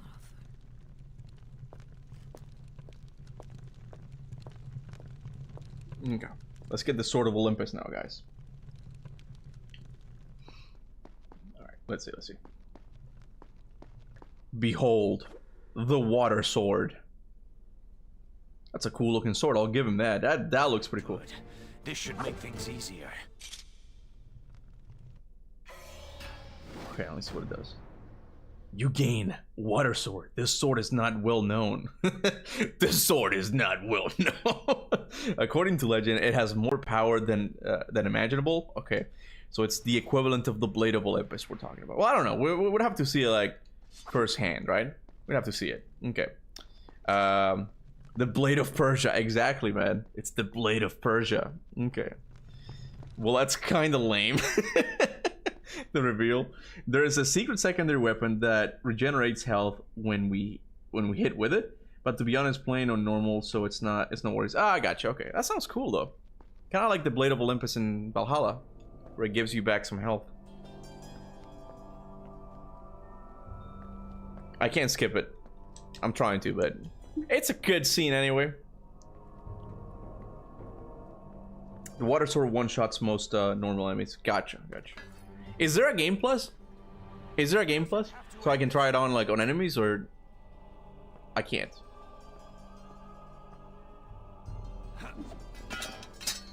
Come with into the present. So you can kill me in your own time instead of mine? I'm sorry, Prince, but only one of us can cheat fate today.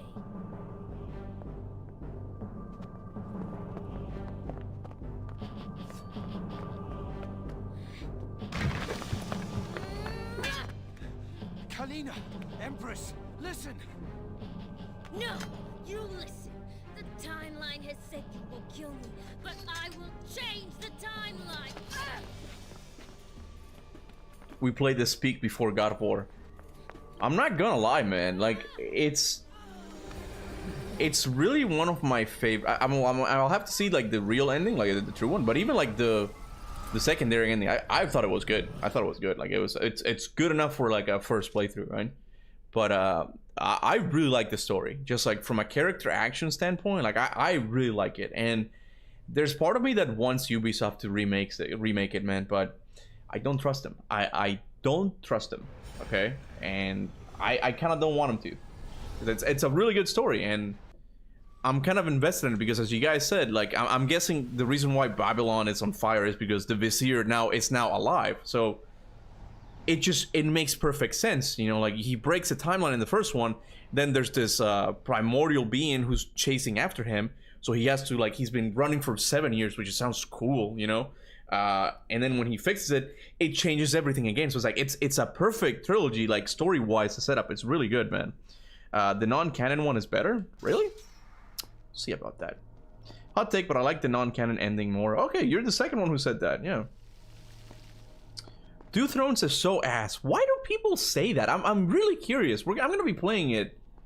I'm gonna be playing it this weekend, but I'm really curious. Like, what did they do to change it so drastically? You know, this, in my opinion, is much better than God of War 2. Oh yeah, in terms of a time traveling story, I think it you know, it hits all of those notes a lot better. Like I've said it. God of War 2, it's more like he needs to go back in time and he does it. There doesn't feel like there's a lot of consequences. It doesn't really delve into that, right? I am convinced that God of War 2's time travel is like the classical one, that if you go back in time, like this one, you change the timeline, right? But Corey didn't really delve into that, and it almost seemed like he didn't really care about it that much, because he says like, bro, it's hot tub time machine, nothing really matters, right?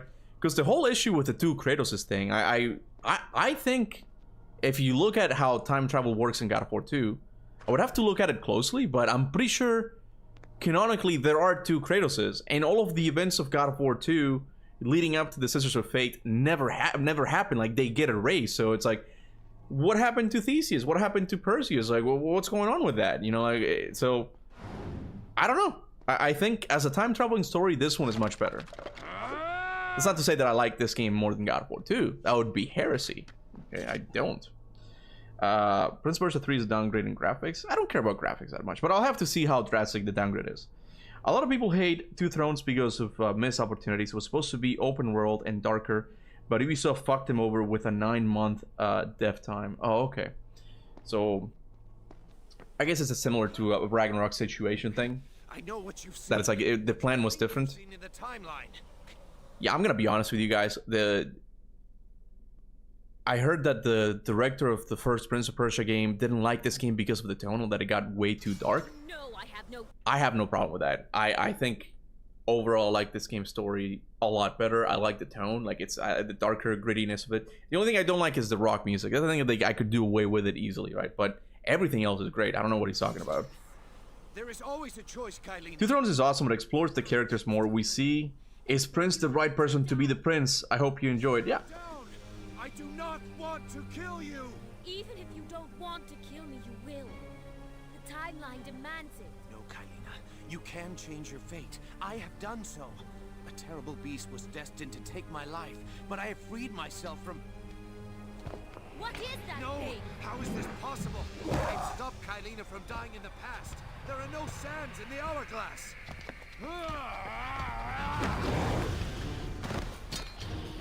It is Kailina who does not belong in this timeline. The beast is after her now. In bringing her here, I have sentenced her to death.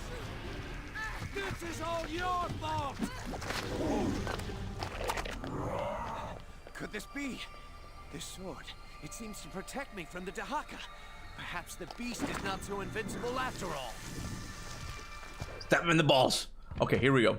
Alright, I didn't mean to like kind of skip over the super chat. My bad, man. Yeah, like you tell me that it explores more of the character we see as the prince, right person to be the prince. I hope you enjoy it. Yeah, I'm really curious. After I finish Two Thrones, I want to see, like, I want to get into the whole Kindred Blades thing. I want to see how different it was gonna be, because it could be similar to Ragnarok thing, you know. I think most people didn't feel the whole Ragnarok thing because they weren't as close to the story as I was. But it'd be interesting, like, if I get the same feeling from Prince Persia, where it's like, oh, it's not that bad. It's not that bad. But once you start looking into it, it's completely different, you know. All right, let's see. You need to slow down time.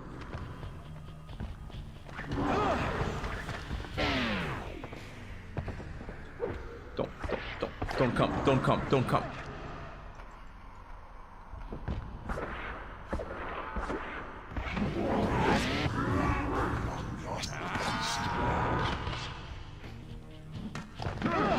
Shit.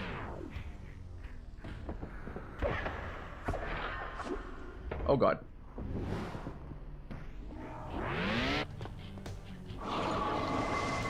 Oh, come on, these hands, man.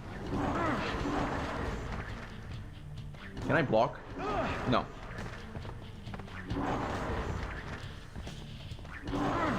How?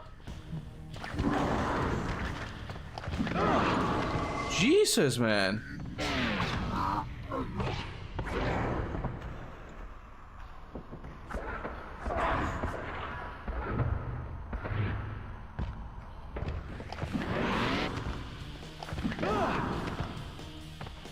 I'm not sure how to avoid those hits. Oh, I guess I have to roll underneath them, right? Kunal, thank you so much, man. Man, you guys are so nice, man. In Two Thrones, the prince finally realizes what kind of man he was. Oh, he wants to be. It's more of a personal story for the prince than ending. The ending always makes me nostalgic. Okay, so yeah, they went more grounded, I guess, like more character focus, I guess, right? And that's what people didn't like, because this one is more like plot focus, which is what people find cool. God damn, get up, bro. Get the hell up.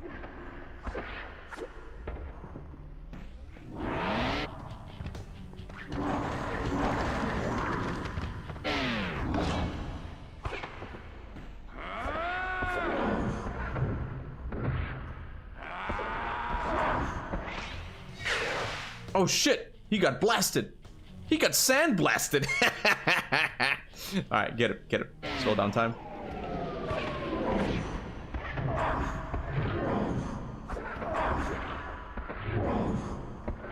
Yeah.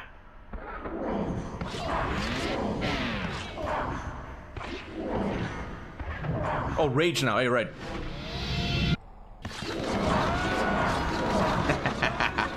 Now we're talking. Did I do it? That was easy.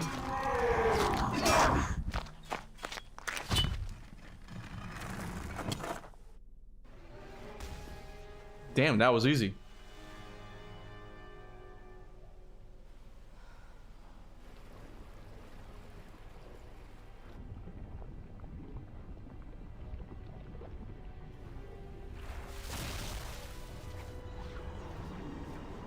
Oh, he's getting the Hades treatment.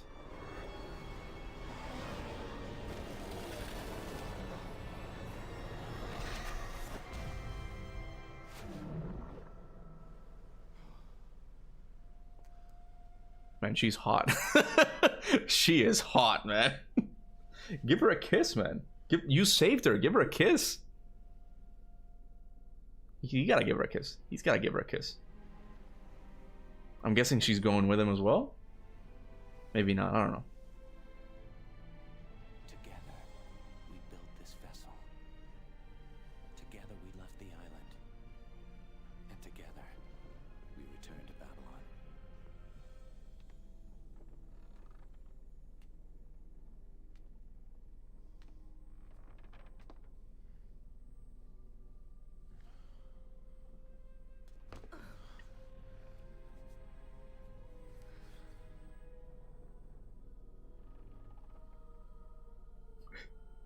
The prince is like, I've been horny for 7 years, just running away, doing nothing but running away. Come here. It's been 7 whole years, man. Oh, so it's the same thing. Like it just. Nice.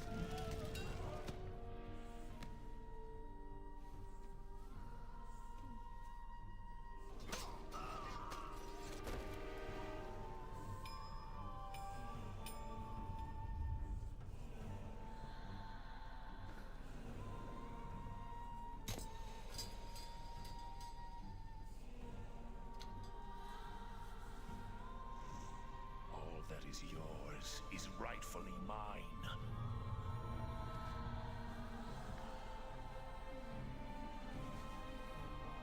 Wait, what? Who was that? Don't tell me.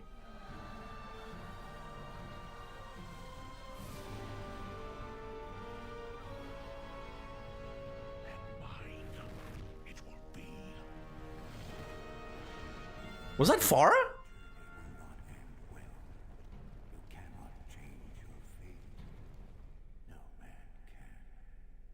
Oh man. Was that Farah? Yeah? This is not canon according to the writer? Are you serious? Seg's so good, bro. Soul came out. I even got confused with like a screaming. It turned out to be like the people dying in Babylon, but I thought it was him like, ugh. Alright, Dark Prince catch Farah. Oh man, okay. Alright, so I guess we can exit out of this now. That was interesting. Don't mind that. Don't mind that. Don't mind any of this. You saw nothing, okay? Prince was like, Farah, who... I'm not gonna lie. Farah's not bad, okay? But, Kylina? Bro, I'm thinking dirty now, but she has the power to go back in time where you can be constantly, you know, releasing your sands. You know what I mean? You know, getting a little bit sussy here. Farah doesn't have that kind of power, okay? She's a little bit naggy. Farah was a little bit naggy, okay? But Kylina, Kylina's something else, you know? Such a good use of time. Keep it calm down. But I liked it. I liked the game a lot. So someone said that this ending is not canon. The writer of the first game said that this ending isn't canon. Is that it? I need some explanation on that. It's start now, Two Thrones. I'm not gonna start Two Thrones now. How about we watch the trailer? How about, should I watch the trailer? I'm gonna look it up. I'm not gonna click on it yet. Okay. Prince of Persia. Persia, Two Thrones trailer.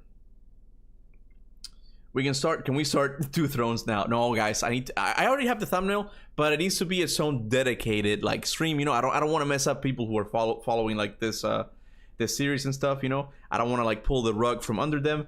So we'll do it in 2 days. Saturday, we'll be back when Prince of Persia Two Thrones, man, because I'm interested. Bro, the art collected. Oh, we can see the art. Yeah, you're right. We can see. So can I watch a trailer? What do you guys think? Can I watch a trailer? This is the canon ending as per the Two Thrones. Okay, all right. Okay. Yes, writer got miscommunicated. Wait. The writer got miscommunicated about the ending. Okay. Kuba has a Loki shirt, but it's missing a trend. Yes, my old Marvel Loki shirt. Bro, I've had the same shirts for like 20 years now. Okay, and I don't plan on doing it. Okay. Yeah, watch it. Okay, I'll go ahead. Okay, hold on. It is a canon event. The prince is destined to have a good time with the Empress of Time. He's destined to have a good time with the Empress of Time. All right, so we're back here. So which one do you guys want to see? Because there's this one seemed kind of spoilery. I don't want to learn too much about the whole Dark Prince thing. I don't know what that's about. I don't want to get spoiled on that. You know. Let's see the art and the trailer. Yeah, we'll see the art as well. Is there any trailer you guys want to see? Watch the COD content. I guess we can watch. Oh, hold on, guys. We're getting sidetracked here. Okay, here let's start off with. We'll start off with the art. I don't think I got all of it, but we'll do the art first, and then we'll think about a trailer you guys want to watch, and then we'll watch it. Okay, give me a sec. Kuba, you make me want to play Prince of Persia, but I don't own a PC. Oh man, what do you have? What do you have a PlayStation? Like maybe you can get a PlayStation 2. I don't know how expensive they are if you get them on the thrift shop or something. I would love to have these games, and honestly, I might go ahead and get them. I'm someone who likes to have physical games. They're all on the floor and shit, but I like to have physical games, you know. So now that I'm kind of a fan, at least like a really big fan of Prince of Persia: The Warrior Within, I might get it for the PlayStation 2, even though I don't have a PlayStation game, you know. Prince of Persia and AC1, 2, 3 have the same writer, by the way. By the way, in my opinion, character-wise and thematically, AC3 was and still is ahead of its time. People will wake up eventually. My wife and I were talking about AC3 the other day, and I think the issue with AC3 really is that it's not an amazing AC game on the gameplay side. There's nothing to climb, man. And the protagonist, Raton Hageto, really is not very charismatic. I know he's not supposed to be, but you go from Ezio to someone so dry and slow, and like, this is what made George Washington, you are being a bad person. It's just, it was bound to get, you know, some pushback, you know. Okay, I kind of need to mute this game. Hold on a second, guys.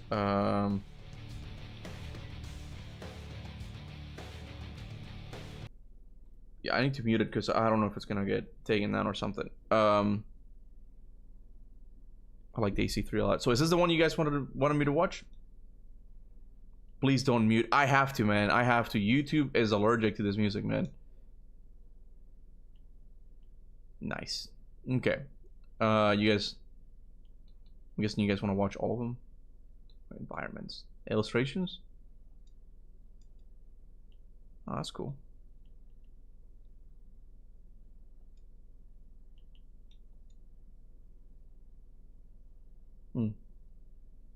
Wait, watch video. Make of the game. Oh, the thing shown here as well, right? Hold on. I'm trying to go through all of them at least. I keep going back now. God damn it. It's like a tiny documentary. Okay, hold on, guys. So it would be video gallery. Okay. Which one is it? You gotta show me which one it is, because you guys tend not to do this. You get all over the place and never tell me. Okay. Not here, YouTube. That makes sense. That makes a lot of sense. Okay, hold on a second.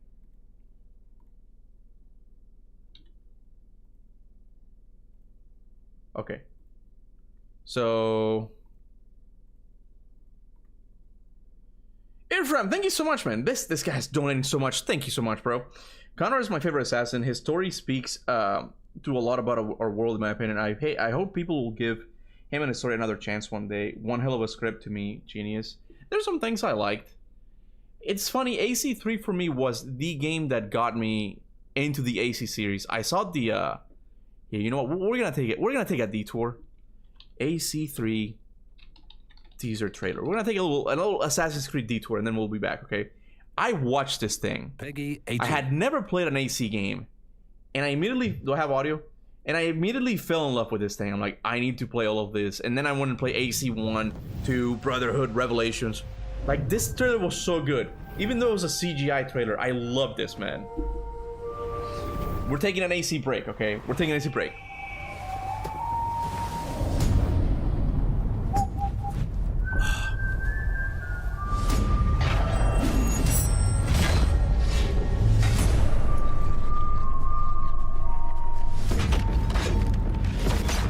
So cool, man. When I saw that, I'm like, okay, I might have to play this series. I might have to freaking play it.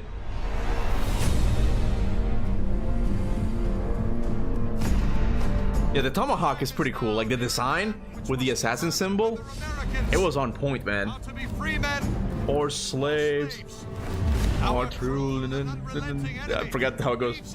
Only the choice of brave resistance. The most abject submission. We have, therefore, to resolve to conquer or die.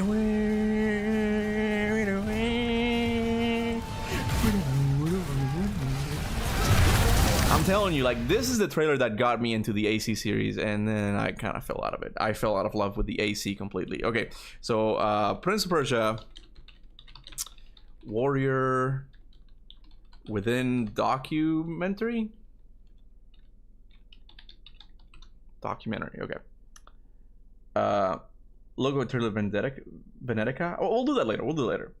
They speak of freedom and liberty, but for whom? By the end, after all, that is the people. Art displays beautiful, tragic hero given his hope. There you go. Yeah, look, I might give it another chance. I might give it a making of. I might give it another chance in the future. But I remember just being kind of disappointed with it. While I loved AC2 especially, and Brotherhoods and Revelations. I didn't like AC1 that much. Is it behind the scenes? Is it this one? I'm guessing it's the first one, right? I'm gonna wait for confirmation from you guys. AC Black Flag is pretty good. Oh, I liked AC Black Flag. I didn't think it was much of an AC game because it... I don't know. Especially the boat stuff. I did like the boat stuff. I just didn't feel like an AC game anymore. This one, okay. So this is 30 minutes. Buckle up, guys, because it's 30 minutes. Look at this quality, man. Look at this ratio. Oh, it was called Prince of Persia 2 originally, which makes sense. Hi, I'm Jean-Christophe Guillaume, creative director for Prince of Persia 2. For 10 years, the Prince of Persia brand has been a defining benchmark for action-adventure gaming. So when we started imagining potential concepts for the sequel, we wanted to keep the best of the Sands of Time design, but also innovate to make the experience even more memorable. So, the concept behind Pop 2 relies on the same core values as all of the other Prince of Persia games. A very organic design that makes the experience highly immersive, outstanding controls and animations, and a mix of combat and exploration driven by an intense story. Indeed, in this Man, I love these things. I love these documentaries. Like, they used to do these a lot for older games. And look at how young this guy is. Look at how young this guy is. Like, this is... You look at this guy and you can tell that he's a gamer. Like, I don't know, I get the sense that he's really into this and he's like, no, we're gonna make the best game possible. Like, he... Maybe not in this image, but he seems passionate, okay? He just seems passionate about all this. I don't know, I really do miss this era of gaming a lot. Player's experiences depending on the quality of the storytelling. Here, lower the volume. put the player... Hold on. Let me know if that's better. Okay. And that's the reason minimum... That's the reason minimum stupid management. He's Greek? Are you sure? He's not French? Highly dramatic situation. His fate has been written. His fight is hopeless. He will die. That said, there will be a lot of unexpected developments as the game progresses. We've incorporated some special surprises guaranteed to throw gamers through a loop. To add to this drama and support this story, we also defined characters that we wanted to be absolutely memorable. For instance, players will fight enemies as diverse as the Thrall, a 20-foot giant, and a huge mythical... Oh, it's called the Thrall. I was calling him the Golem. ...animal called the Griffin. He'll also be hunted by... Oh, geek. Bro, Red Geek has Greek. Dyslexic much? The Guardian of Time that can't be defeated. As many enemies, as many gameplays was our motto. Gameplays in Pop 2 will be even more diverse than in the previous episodes. We put a lot of creative efforts into defining new enigmas, new traps, and other elements that will keep gamers on the edge of their seats with every new challenge. But the major change in terms of gameplay is certainly the brand new fighting system. The team is completely... I love the geek mythology of God of War. The player will not only be able to perform new moves like grabs, decapitations, and strangulations, but he will also be able to create unique fight sequences by chaining a lot of basic moves together. We call it the free-form fighting system. Concretely, you will be able to start with a grab, and then decide whether you want to throw the enemy at another one, slice him, strangulate him, or stab a sword through his body. Another thing... You never hear, like, modern game designers talk about this, like, being passionate, like, yeah, you'll be able to grab them, strangulate them, decapitate them, stab them in the back. Like, that just... I feel like now, like, there's an air of just... being grown-ups, you know, you want to win Oscars and shit, where it's like, yeah, this was what gaming used to be, man. It's like, yeah, you want to stab people and shit? Yeah, man. Introduced is the double sword combat gameplay. Pick any weapon dropped by your enemy and use it as a secondary weapon. You now have access to a series of new deadly moves with 2 weapons. Or you can utilize the new projectile aspect of freeform fighting and simply throw it at your enemy for maximum damage. We also wanted to give game players a new sense of power. The Prince is now acting with more strength and aggressivity. We paid special attention to the diversity and visual impact of the finishing moves. For instance, the double sword decapitation. For this move, put a lot of effort into the richness of the animations, special effects like slow motion and camera angles to make it absolutely memorable. Eventually, we wanted combats in Pop 2 to be as acrobatic as the best Cloak and Dagger movies, so we used these references to create unique moves using the environment, like swinging around a pillar while slicing your enemies, stabbing your sword in a curtain and sliding down, or rebounding off walls towards your enemy. With all these new elements, we strongly believe the sequel we all imagined and hoped for is coming to fruition. And it will truly set new standards in the action genre, just like Prince of Persia: Sands of Time did in 2003. Prince of Persia 2 will hit stores this November. Look for it. I decided to get involved because... Is this the actress? Like, the... She looks famous. I've seen her before. Was she in the Zorro movie? The Zorro with Antonio Banderas? Like, she looks familiar. Yes, it's her? I forgot her name. Monica Bellucci. That's her name? Oh, yeah, that's what you were talking about. Someone was talking about Monica Bellucci. Okay. Yeah, I remember seeing her in the Zorro movie. Okay. She was in Matrix Reloaded. Okay. Ah, yeah. Okay. Man, she's so pretty. Kunal has the Kunal and Monica sitting on a tree. Kissing. I got it right. I spelled it right. I found the story... Not Zorro? Who the hell is in Zorro? Classic and something very original about it.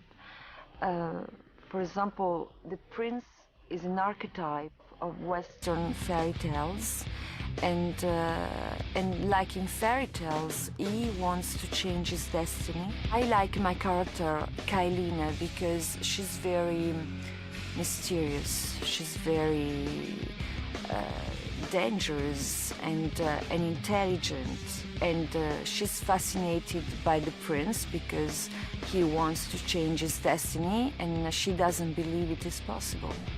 Uncle, you cringe. Oh, I know.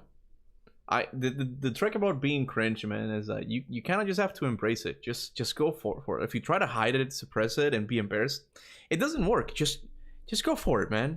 I'm gonna be telling you a knock joke next week, okay? Sorry.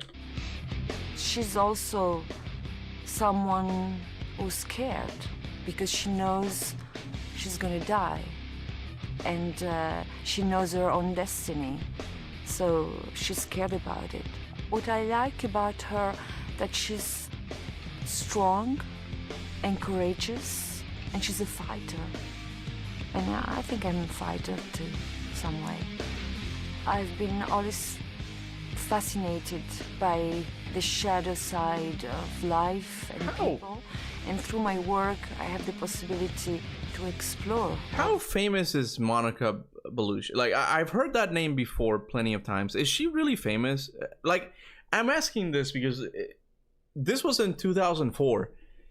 This was during an era in gaming where they were not really hiring like superstars to be in their games. Like, they would get like more like B actors, you know, like then these voice actors would become popular, like T.C. Carson, but they weren't like super big, like known actors, right? But if you tell me that she was in the Matrix, right? Big, very much. That's what I mean. Like, she seems, I don't know much about her, but she seems like she was like really popular outside of games. She didn't start as a voice actor, right? So this just kind of goes to show that Ubisoft back then, I'm guessing, still had a lot of money. Like, they were able to like get Monica Bellucci in, right? Like, you know. Bro, she was in the Matrix. Where? Okay, hold on. We're gonna have to look this up. Okay.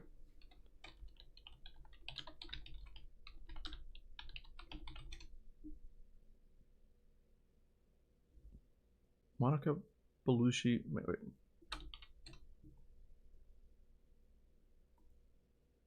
I don't remember her. Maybe I shouldn't be looking at pictures of Monica Bellucci. I don't remember. I don't. Maybe I haven't seen Matrix Reloaded. Which one's Matrix Reloaded? Is that the most recent one?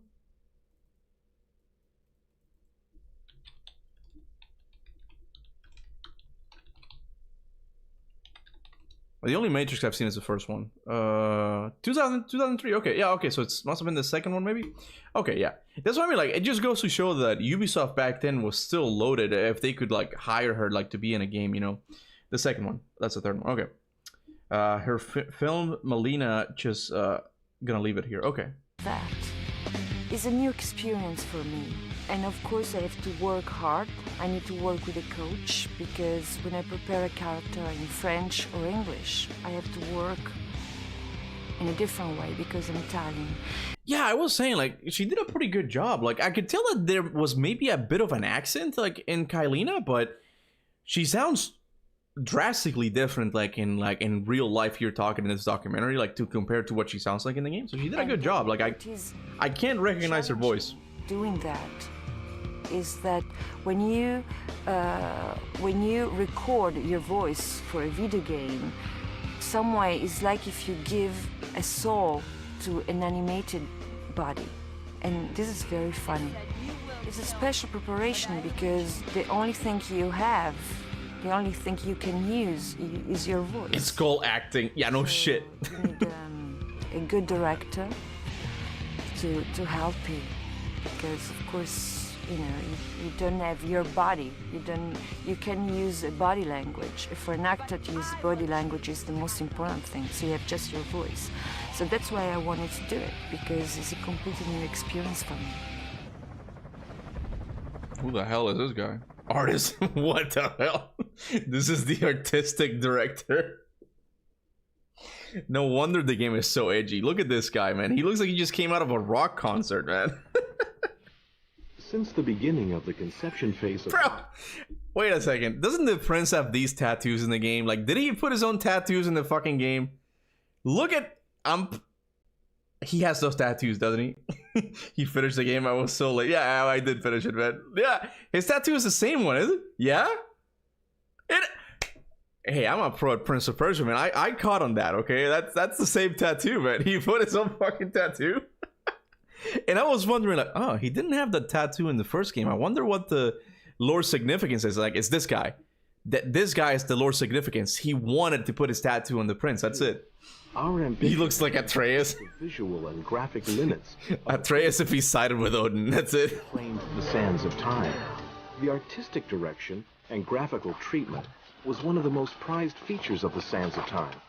And the massive challenge we face in Pop 2 will be to innovate and provide an even more exciting and unique graphical treatment.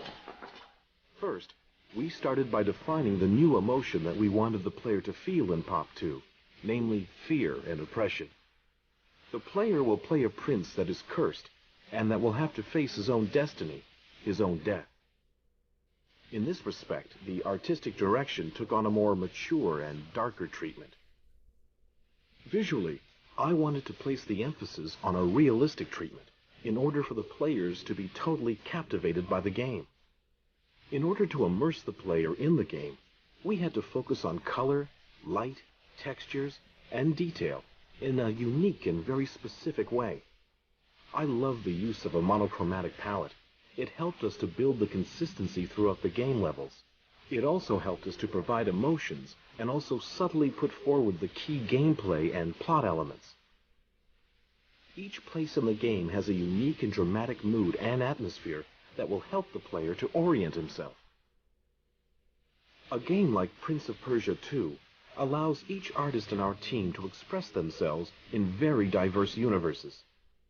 The player will explore a lot of various places, but they will first and foremost travel in different time periods, the past and the present. As for the characters, we had two challenges. First, we had to give the prince a new charisma, an attitude corresponding to his new combat abilities, with one constraint though. Make him consistent with the... I like how the filmmaker is like making a note of it. It's like, look at his tattoo. Look, he did it, man. Man, I can't wait for the Two Thrones stream. I can't wait either, man. Sands of Time. We eventually made him evolve. Our new prince is a more mature character, darker, and always ready for a fight. He's now a real war. What is this camera work, man? What's this? The guy seems very like putting a lot of emphasis in the tattoo. The prince is more grown up. He's grounded. He's a more serious character. Zoom down to the tattoo. Zoom down to the tattoo. Like, why is he doing that? Self-confident, but also marked by fate. He is cursed by what is hunting him, by a death he knows can't be avoided. We wanted his armor to reflect this new orientation, with leather armor close to his body that would both protect him and also allow him to perform masterful acrobatic moves. The player will feel this character's rage, a certain violence in his...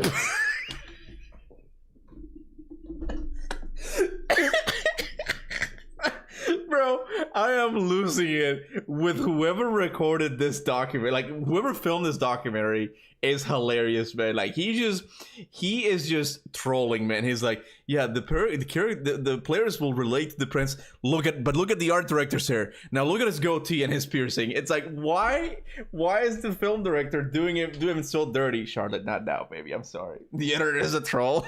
An enormous determination to face his destiny. Like, these edits don't even make any sense. All right, let's see who's next. Imagine if Corey was like this for God of War. Corey was never this edgy, man. Direction of the game. We wanted them to appear fierce and frightening, and show attitudes and moves as distinctive as possible.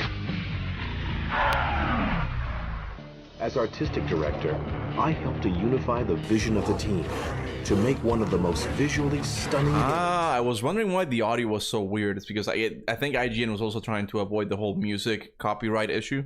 Because, like, it came back now. Like, I can see that's the issue. It's a bad translate on English that talk about the prince outfit. Ah, okay.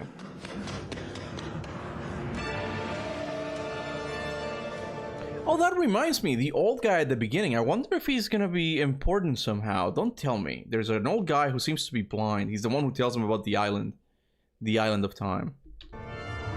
Don't tell me.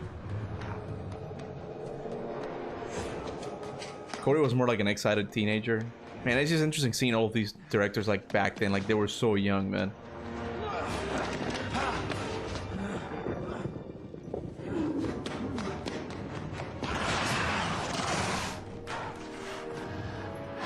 He will be in 2 Thrones. Good, good.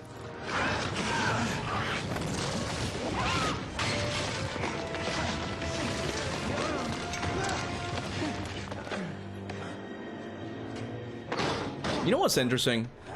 Even like in, I'm gonna take a little detour. Okay, I do that a lot, and you guys are gonna have to deal with it.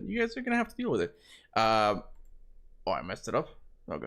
Okay. AC1 teaser trailer. I remember there being a lot of similarities between the intro of Prince of Persia: War Within and the teaser trailer for AC. Like like how it's shot, it's almost identical, and it's just interesting because it evolved. Like it began as another Prince of Persia game. ADHD, you know it, man. Yeah, we're gonna skip a little bit. This was also such a cool trailer, man. Like, again, I don't like CG trailers, man, but they used to make them really good, man. Look at that, that's so epic, man. Oh no, AC2 is way better. I don't even like AC1 as a game. I found it really boring. And I like how muted it is, like how there's not a lot of color. Like, it just makes the prince really stand out with that red. This is the opening of the game, not trailer. Well, I know for a fact that they showed this as an E3 something. E3 2007, I think. They showed this thing. I remember seeing it as a trailer. Like, this whole thing running around the city, like, it's very reminiscent of the War Within intro. Like, all of this. Man, it's crazy. But I see Assassin's concept is more accurate to Assassin's Creed 1. Yeah, because historically speaking, they were like these Middle Eastern assassins. I don't know if they were Muslim. I think they might have been. Like, it was like a sect or something. I could be wrong about that. I'm not gonna say anything. But I don't know. It was just such an epic thing. Okay, we can continue with it. Yeah, AC1 is the best. People literally don't see the vision yet. What do you mean? No. What do you mean they don't see the vision? I just didn't think it was very fun. There seemed to be a lot of variety.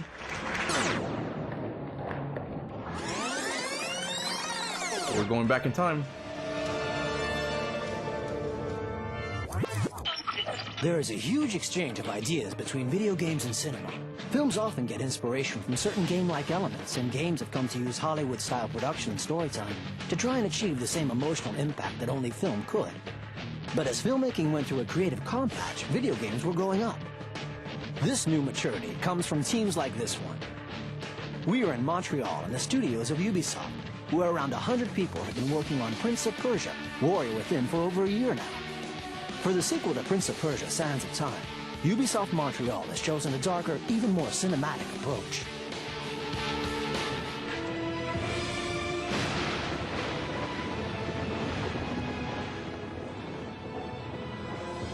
AC1 was repetitive in its gameplay though. Oh yeah, that's what I'm saying. We wanted to focus on the main character, the prince. Why and how he has changed. He's very different from the prince we met in the Sands of Time.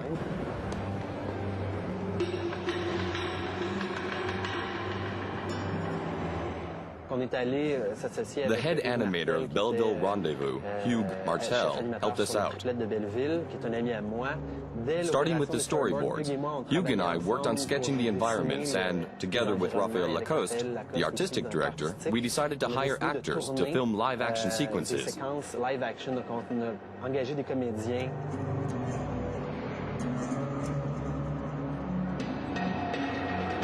So that's a famous booty shot. We rented a studio with friends from the Two Worlds Theater. It's not really a proper studio, but there was enough space to work in.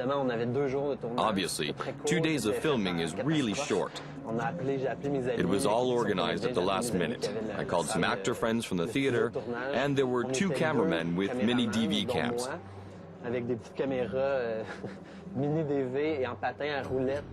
We put them on roller skates to get the traveling shots done quicker. Kuba is an ass, man.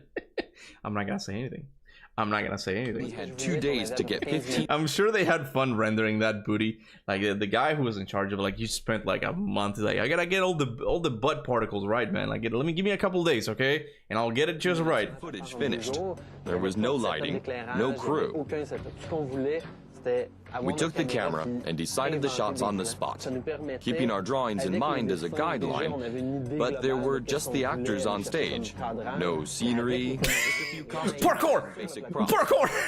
a wooden sword, a cape.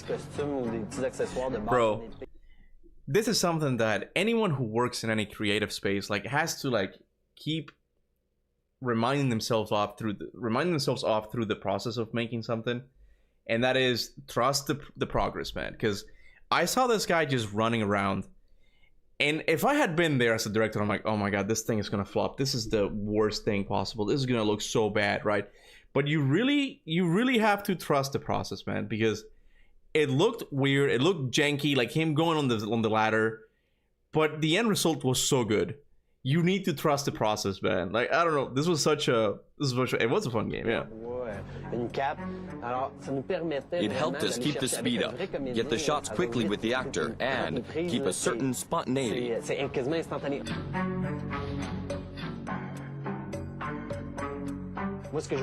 That's what I really wanted.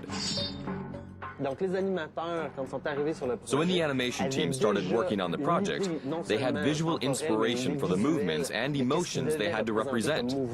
The direction of the project came from those videos. They became our reference videos. Parkour! Filming live takes a few seconds, but doing the same thing in animation can take weeks.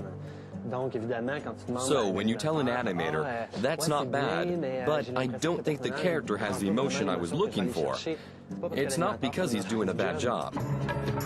Although a computer is an excellent way of doing calculations, it's not the animator's fault that a simple camcorder can often be more helpful when experimenting with ideas. The cutscenes in Prince of Persia, Warrior Within have a very cinematic feel to them. Hardly surprising, you might say, as they're called cinematic scenes. But even the sound effects have been approached in the same way, created as a Foley track, meaning live and not with a computer. I feel like the job of creating sounds for movies and games, like it has to be one of the most fun jobs to have. Just like, what if I hit the water with a cup? What if it just like it's gotta be so fun, just like experimenting how to get this right sound, you know. Now we have AI for animation. Yeah, I don't. The future seems bleak with the whole AI thing. I don't know, man. Yeah, the big companies who like are paying for these products, they're gonna like it. Yeah, oh, you can expedite it, like you can make it faster. They're gonna love it, but I don't think the end result is gonna be the same, man. Like you do need like blood, sweat, and tears sometimes, you know, to make something good. This music better the in-game music. Oh, I agree, man. I agree. I like. Keep it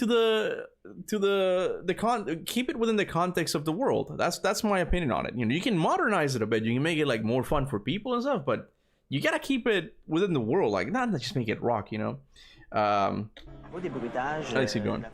For the sound effects, we were looking for more visceral sounds, like bones cracking or guts exploding. It's a lot bloodier. When the prince slashes through his enemies, you really have to hear it.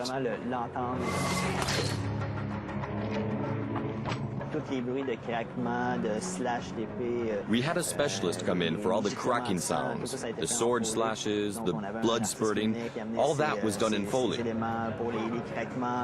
brought his own kit. What's Foley? I've heard you guys mention that in the chat as well. I'm guessing it's a program to help him with sound. There will be a time where AI will be so good that people wouldn't mind that it's AI anymore. But at that point, what's the point? What if you can just press a button? Like there's something like in the mastery of it being difficult as well. If I can make a game by just pressing a button, it just kind of loses all the appeal because anyone can make a game. Like it's not a reflection of the person's mind that's creating this thing. It's just something that you just press a button and it does it for you, you know? Like I don't know.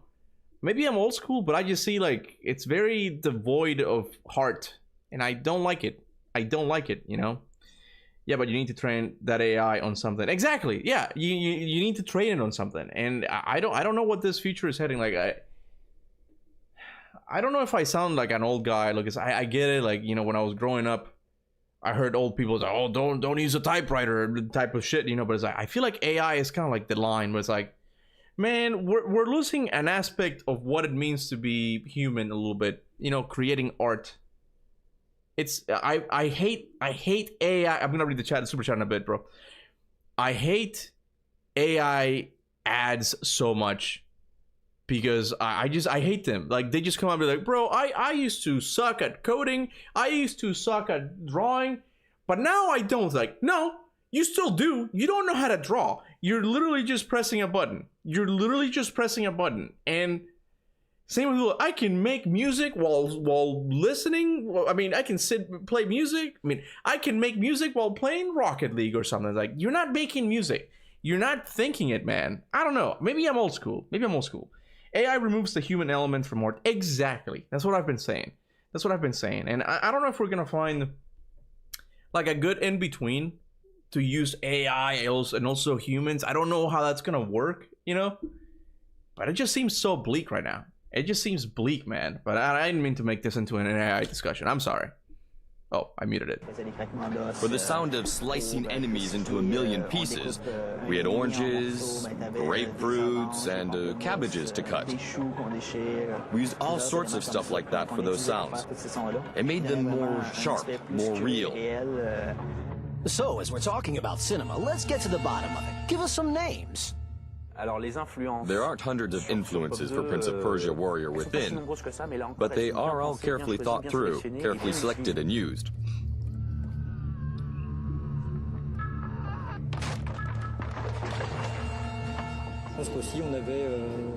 I think that the team's basic ideas came from swashbuckling films or Hong Kong movies with lots of action, and the hero using his environment in amazing ways. In Hong Kong movies, they are always bouncing back from a wall, grabbing a baton, and decapitating the guy opposite. From very early on, there was a desire to extend the swashbuckling feel to other parts of the game, such as the conversations between the prince and the enemies with them. I wonder how much this thing is. It's got all of the, I'm guessing the team signature. Bro, that could be a lot of money right there. I would like to have that. I would like to own that poster with all the signatures. That would be sick, man. Taunting each other and stuff like that. A bit like in the films. The player Rush Hour? What about Rush Hour? level by means of a long continuous shot showing the various interactive elements of the decor, not unlike films featuring another fan of action. Jackie Chan is obviously a major inspiration. Initially, we wondered whether the prince should even have a main weapon. We wanted him to be able to fight with his hands, picking up weapons as he goes. Then we thought that we didn't want him to actually become Jackie Chan. He's the Prince of Persia, a hardened warrior who is never without his sword and knows how to use other weapons too. We also wanted to give the player a sense of freedom. So we created different ways of interacting with the environment that are very much inspired by Jackie Chan. Like all the swinging around pillars, the way he can attack whilst running along a wall, project himself off walls. Or the way the prince can grab his enemies and throw them or do different attacks on them. But there are more than just Hong Kong movie influences in the game, especially if you study the look of it. Obviously, the Lord of the Rings is... Whoa. That wasn't in the game, was it? But there are more than just Hong Kong movie influences in the game, especially if you study the look of it. That scene is not in the game, is it? Nope. Okay. Yeah, it's really interesting seeing this documentary because at the very start of it, like the first half, not the first half, like the first section of it, it's so early on that they're still calling it Prince of Persia 2. They don't even have like the full name yet, you know? Oh, it's from the Battles of Prince of Persia. Oh, okay, so it's another one. That was the trailer, I think. It's kind of like the preview of 2. Okay. It's a cutscene. Okay, after the video you can watch it's like a trailer. It's okay. So it's a trailer for another Prince of Persia game. Obviously, The Lord of the Rings is the biggest film of the last 3 years. And graphically... Wait, when you collect all the chests, you get this cutscene. Oh, that's cool. Can you tell me what the name of the cutscene is? I guess secret cutscene? Prince of Persia War Within secret cutscene? Very big inspiration. Whether it's for the colors or the characters. The Prince of Persia series always liked films. The original creator, Jordan Mechner, is sort of a game designer, scriptwriter, and documentary maker all rolled into one. Prince of Persia was one of the first games to include cinematic cutscenes. The presentation of Prince of Persia 1 was really inspired by silent movies. You know, in the days before movies had dialogue and sound, you know, they told the story with title cards and in very simple vignettes. I really tried to tell the story of the game like a silent movie, with little cutscenes after certain levels that would advance the action. This clip is taken from an interview conducted in Montreal in 2003 when the making of Sands of Time was filmed. But now, for Warrior Within, no sign of Jordan Mechner. When Jordan isn't in Montreal, he's in Los Angeles, writing the screenplay for a... I found the card game in Spanish from Two Thrones, but it's rare, and some other press things. Well, that sounds cool, man. You might have seen it in my community post, but Magic the Gathering is teaming up with PlayStation, and they have a some God of War themed cards that look really cool. I don't even know where to get Magic the Gathering cards, to be honest with you. Like, I'm so far removed from that card collecting scene that I have no idea. I don't even know where to get them. Action Disney film, backed by Jerry Bruckheimer. Jerry Bruckheimer. It's okay, everyone makes the same mistake. He's the producer of The Rock, of course. But let's rather have a look at the story of the game, which is Wait, did he say the producer of The Rock? Jerry Bruckheimer. It's okay, everyone makes the same mistake. He's the producer of The Rock, of course. But let's rather have a look at the story. He said that, right? The producer of The Rock, the movie? That... You guys are not gonna believe this. That just so happens to be one of my favorite action movies of all time. It's kind of goofy in some areas, okay? It's Michael Bay after all, but it's one of the best action movies of the 90s. I'm not even kidding. It's one of my favorite movies of all time. Like, he produced also Prince of Persia movie too. Oh man, I want to show you The Rock. Oh man, have you guys seen The Rock? Rock? He means rock art music? No, rock movie, right? Have you guys seen The Rock movie? Like, oh man, gets me pumped, man. Michael Bay movie? No? What do you mean no? Okay. Full sentences, people. I watched it a couple of weeks ago and I really enjoyed it. Yeah. Oh, rock type production. Okay, it doesn't matter. The point is, go watch The Rock. Pretty good action movie, okay? My Whoopi Goldberg comedy. Michael Bay's best movie. I agree. In the previous game, I agree. the prince was able to turn back and alter time at certain points. He can completely change his destiny by traveling back in time, doing the biggest rewind in history. But we're not supposed to change our destiny, and the prince's actions have unleashed the Dahaka, the guardian of time, determined to eliminate all temporal paradoxes. The prince is a paradox. Considering the events that took place, he shouldn't exist.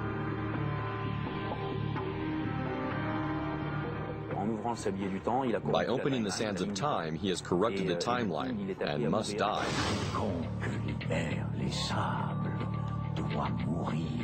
The prince has the crazy idea of going to the island of time where the sands of time were created, hoping to travel back to before their creation. So that's an interesting element. The prince travels back in time, and that allows us to flesh out the unexplained mythology from the sands of time, like the creation of the sands, where they come from, why, how, etc. It complements and completes the first game. So put up with the character that's It really does, man. It really is like the perfect sequel. Like I don't know what people are talking about. Not you guys. I'm sure you guys all like it, but oh yeah, someone said good night. Someone was going to say good night, man.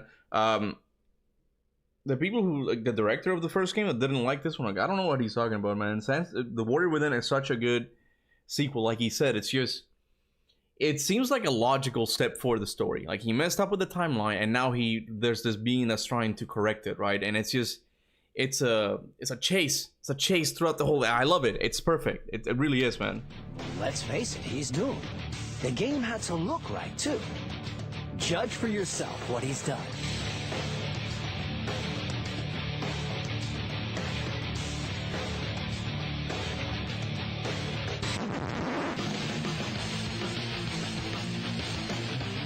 How is it immature?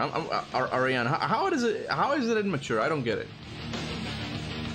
To me, as long as the story is logical, like, I don't see the problem with it.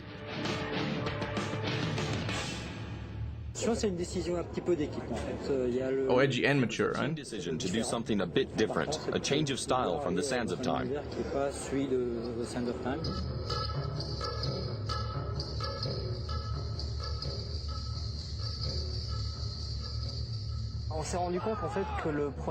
We realized that the initial character was two Arabian Nights, two Nights actually. So we really wanted a marked difference this time. We'd all worked on the first game. We didn't want to do the same thing twice. So we said, let's do a real sequel, part 2, not part 1.5. But how? Maybe, look, I have to be consistent with my criticism, where it's like, I don't like tonal changes to be so drastic between games and stories. I get that. Maybe I'm a little bit biased here because I do like darker tone things, but I do see that it does make a huge jump in the tone department. You know, I get that, but I still like it. I still like the tone a lot better, man. To be honest, I played for the first time when I was 10. Since then, over 50 times. It's how I started with rock and heavy metal. That's awesome, man. Take care, everyone. See you in Two Thrones. Take it easy, man. Thank you for stopping by. Let's see. The creator wanted Pop to be an E-rated game.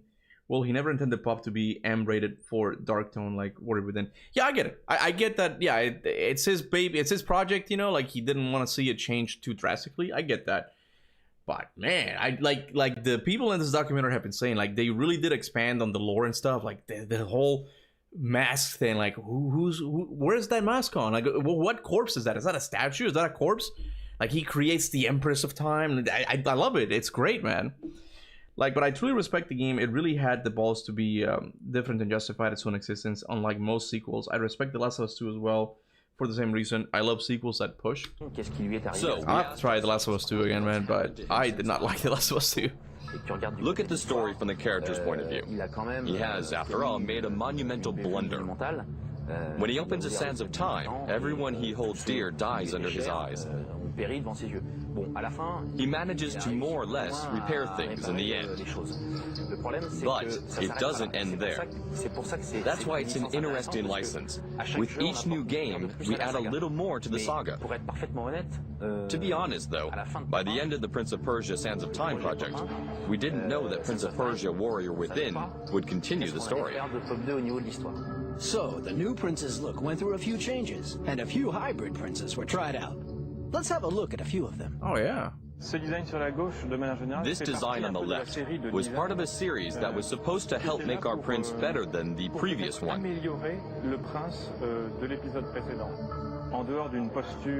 Apart from his really determined-looking posture, and the fact that he's bigger, more muscled, it's still very reminiscent of the previous prince. Wait, how much you want to bet the passion in this video is nowhere to be seen in Ubisoft today? Oh, I agree. I agree, man. It's just different. They gotten way bigger. They've gotten safer with their products.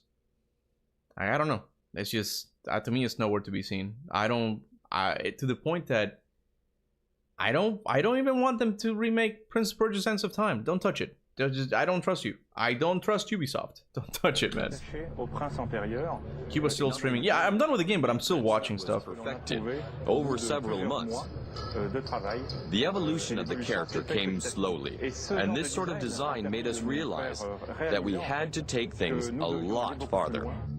After this, we'll probably watch the cut content guy, Prince of Persia Tutorials, I think is his channel, the channel's name. Stage of the character is I'm just curious about that. Pre-production. It went pretty quickly on Warrior Within, as the whole game took just a year to develop, even if many different ideas were tried out.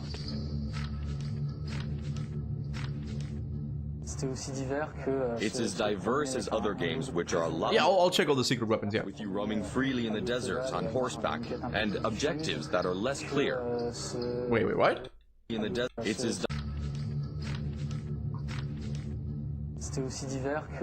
as diverse as other games, which are a lot more open. With you roaming freely in the desert on horseback, and objectives that are less clear. Rather than finding yourself in a strange world after having died, a bit more mystic than visiting the 7 wonders of the world or finding the elements of time hidden in different parts of a garden. Did he say it was going to be more open? I didn't get that part. Is he saying that originally, like, you were just going to be roaming around this area? I mean, technically that is what the game is, but it still kind of feels kind of scripted, which is fine, you know. Wait, let's see. I don't trust Ubi after what they did with the third game. Stupid decision making, miscommunicating with the studios. I'm really gonna have to see what the issue with the third game is. I'm gonna have to play it this Saturday, and we'll see what the issue is. With the final majestic twist. Referencing other games, got it. We could come back to the story and use it to continue developing a very particular side of the character. Darker, more mature, more determined. And to get a result like this, the Ubisoft Montreal team looked to the movie world again.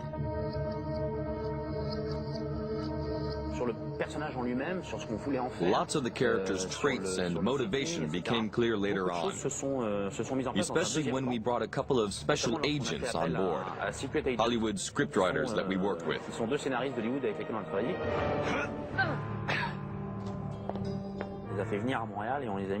We flew them into Montreal, put them in with the production and creative teams, and one of them, Corey, stayed on a really long time, working with the teams on the story, working with the level designers, adjusting the character's profile, changing the dialogue, Corey? etc.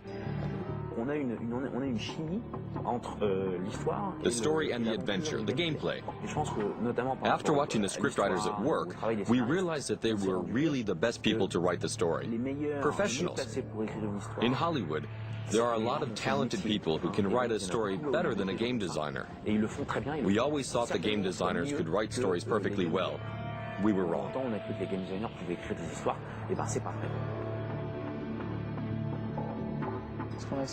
It was Corey Barlog, confirmed. Interesting what we tried to do with the writers, working on an emotional curve that has an impact on the game scenario. Corey who? Corey May, the GOAT. He went on to write AC. And the gameplay. I remember being really interested in AC lore as well, man. Like at the beginning, like with the whole ancient aliens approach thing. I really dig that. That was something I really liked.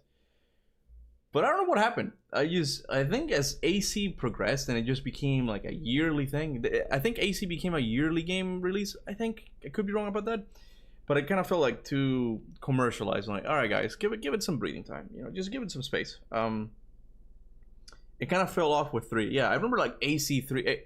I remember like AC2's ending with the whole reveal of the. I forget how it goes, but yeah, like you get a hologram of like this goddess that used to have like the pieces of Garden of Eden and stuff. It was really interesting. Yeah, it did, but after AC3 they gave up that stuff. Yeah, and I don't even know what the story is about these days. I don't really know what the overarching story is, right? But I was really interested in the whole ancient aliens thing, you know. Juno, she was evil. I forgot all the characters' name. I just remember being kind of interested in it, you know. But also making sure that the player's actions are respected. We tried to create moments of suspense, dramatic moments. To make sure the look of the game evolved in the right direction, the studio decided very early on to call in a group of artists. Their preparatory work was the basis for the dark Prince of Persia.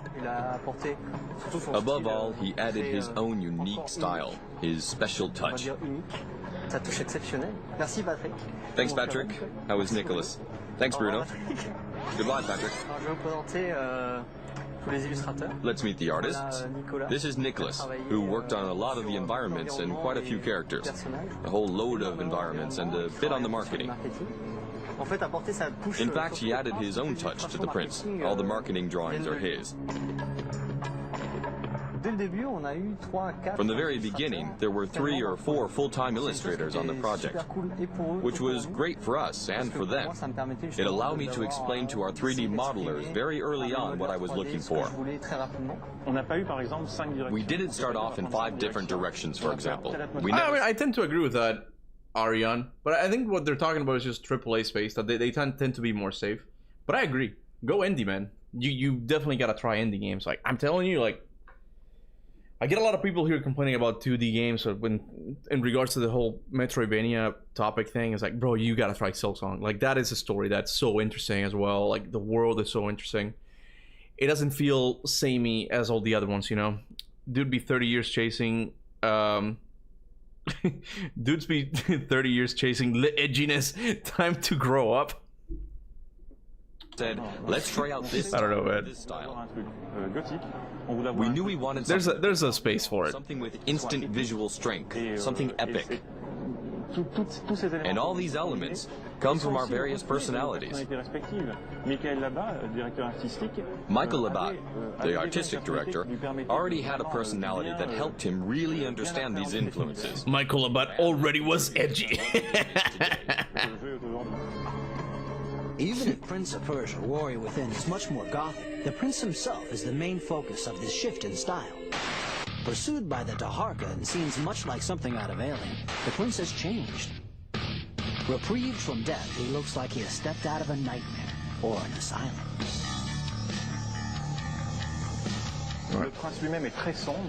The prince himself is very AAA games deserve the criticism today. Oh, 100%. highlighted by his willful character. Bro, even it was just today. I can show you guys. I was just reading this earlier. This is from IGN. I'm getting bored of every PlayStation game telling the same story. You can read it later on today, okay? But there is like a samey aspect to them. They're not necessarily bad, but they do have like a samey feel to it, that to the point that even platforms like IGN, who were like huge supporters of PlayStation, are now just kind of getting tired of it, right?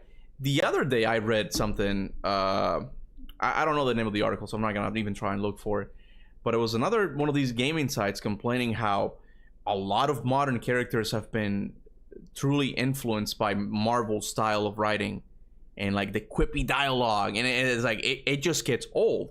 Maybe edginess is not really the goal, but it's like it's showing a deficiency that we as consumers have, where it's like, can we get something more serious here?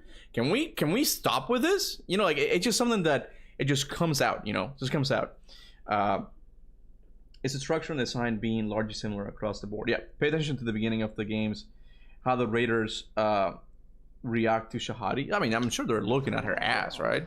We gave him leather straps that bite into him a bit, really have him tightly bound in leather. That's what gives him his character, this extreme darkness that comes from certain nasty events in the past. All that gives a real atmosphere that is miles away from the adventurous explorer prince in the previous episode. With all these changes, this 5th installment in the Prince of Persia saga still remains astonishingly close to its 15-year-old relative. In my opinion, the three major strengths of the license have been there since the very first release in 1989. First, there's the animated cut pieces that tell the story. Prince of Persia 1 was the first game to have cutscenes. What's happening is game budgets are ballooning like on unsustainable levels, so you want to appeal to mass audience. What big entertainment media had big appeal in 2010s? Marvel style writing issue is budget. Yeah, I agree. Yeah, they want to make safer products that try to appeal to more people. Stop it. Just stop it. Make things cheaper to make and just try to appeal to a certain demographic. That's it. You're not gonna get a game for everyone is a game for no one. It's just how it is. You can't please everyone, right? So they've tried like to come up with like the middle ground, like the best solution to this problem by just trying to have a little bit of serious, a little bit of goofy, and it's like it's just everything turns out to be kind of samey, you know, and that's what people are getting tired of it, you know. Look, Blades of Time trailer. Okay, yeah, we'll look at all that kind of stuff later, guys. Hold on, give me a sec. But it's the same guy. Did you guys want to stop watching this? Is this it? The character animation. And lastly, hey, that's the ending. I'd have to add that there's also an intensity, despite the simplicity of the combat. Every game has its niche audience. Ignore them and you failed. Yeah. 2 movements. I think it was the Baldur's Gate guy who was talking about how he was predicting the 2025 game of the year or something, where it's like the next game of the year is going to be a game made by developers who at the end of the day just really cared about the game. Like they were passionate about the game they were making because they wanted to play it. It wasn't they weren't really thinking about who's going to play this game. Because as long as they care about it, like they were going to find the people who cared about it as well. And that's the right approach, man. From Prince of Persia: The Sands of Time, which game players and even the developers I don't think I should watch Kindred Blades trailer because I heard that's the original Two Thrones. I don't want to go in with expectations when it comes to Two Thrones, so I'll probably watch the Kindred Blades trailer after Two Thrones. This system of fighting that gives enormous freedom to the player. We know it already. Acrobatics during combat, using traps, using 2 weapons. Expedition 33 seems to be the favorite for most people. Pick up loads of weapons during the game. Expedition 33 is the perfect example of this, where for so many years there have been people saying in the gaming industry that turn-based games just don't sell, that they don't have mass appeal, right? I believe this. I've never played a turn-based game in my life, okay? But because it was made by passionate people who were like, oh, what if we like modernize this type of game? What if we do it? You know, we like this type of game. Let's do it properly, right?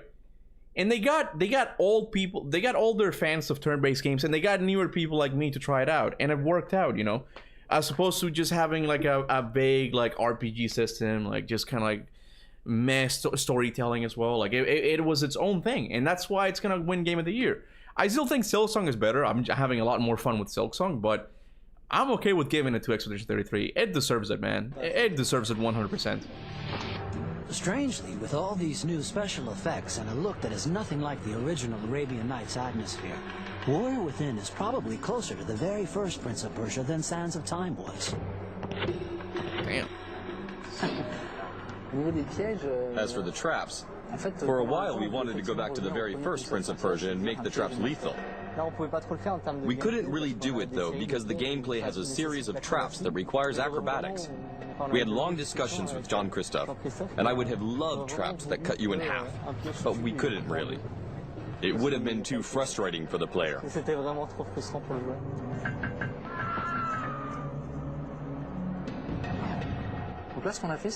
So we made them more deadly, but not absolutely lethal. And we tried to create combinations of traps that are much more dangerous. And some of them you just get straight up impaled. That's pretty funny. Hey, Mohammed Nassif, welcome to the Spartan Soldiers, man. Appreciate it. Level design is really the art of making something challenging out of the environments created by the programmers. In other words, the level designer adds the traps, the puzzles, the enemies, and makes sure that the level is still playable.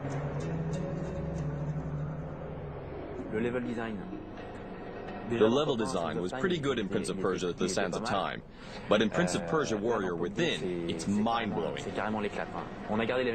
We kept 3 out of the original 4-person team. These guys live and breathe Prince of Persia.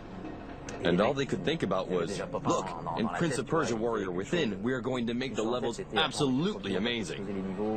And they did it. The prince is able to go back thousands of years back in the past, which means there are 2 versions of the levels, past and present, which didn't lighten the workload of the level designers one bit. If you want to create a gameplay environment based in 2 eras, you start by destroying it as the passing... Yeah, Waleed, I've heard that criticism of... it's not really a criticism, it's not their fault. Like, they were, I think, developed at the same time.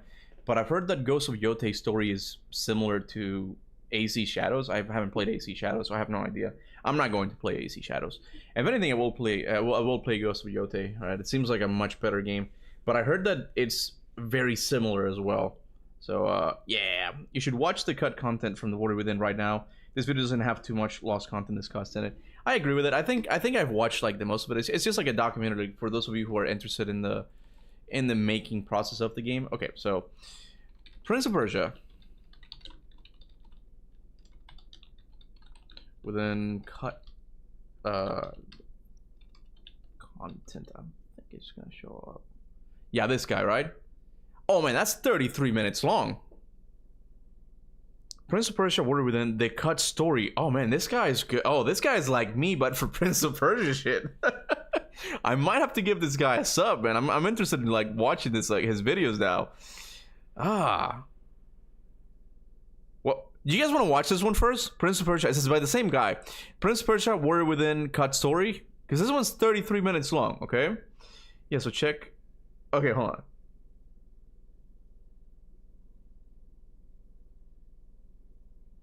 Watch all the extra stuff, artworks, and videos on YouTube. You don't have all of them? The cut story. I want to watch the cut story. Hello and welcome to this video on Warrior Within's initial draft. This video was originally going to be a full cut contents video, but there's so much to cover on the initial draft that I decided I'll be splitting the video into 2 parts. I'll be releasing the second part not too long after this one. Once again, I would like to thank my friend Vernon for helping me with this video.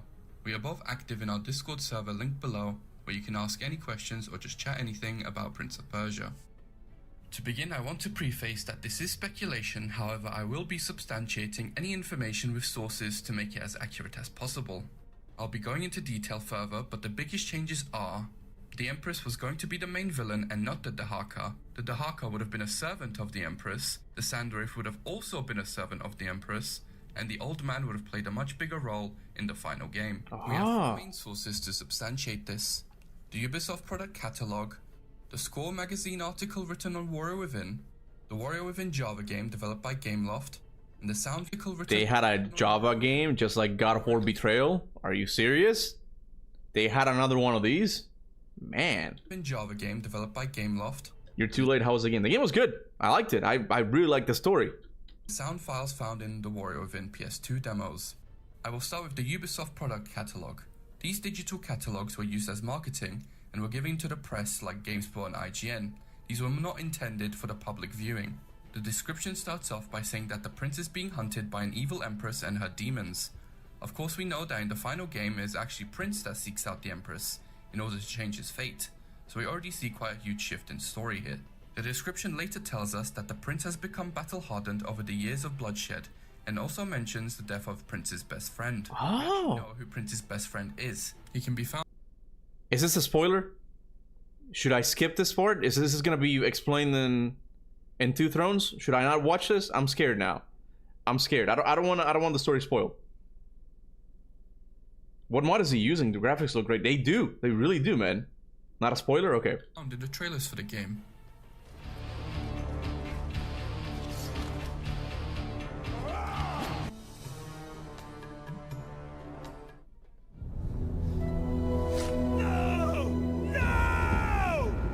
And thanks to Black Damon, we know that this friend was called Farzad. His name was found in the subtitle files for the CG cinematics, but I'll get more onto that later in the next video. In a Q&A, Warrior Within's writer Corey May mentions that one of the biggest impacts on Prince was the death of his best friend. So we know that this part of the initial draft did carry over into the final. Not only does he lose his friend shown in the old marketing trailers, Babylon is damaged, his mother is killed, and he's sentenced to death by the Babylonian tribunal.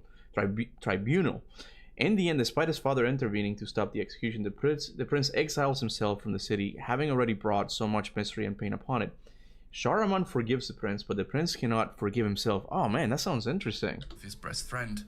So we know that this part of the initial draft did carry over into the final game.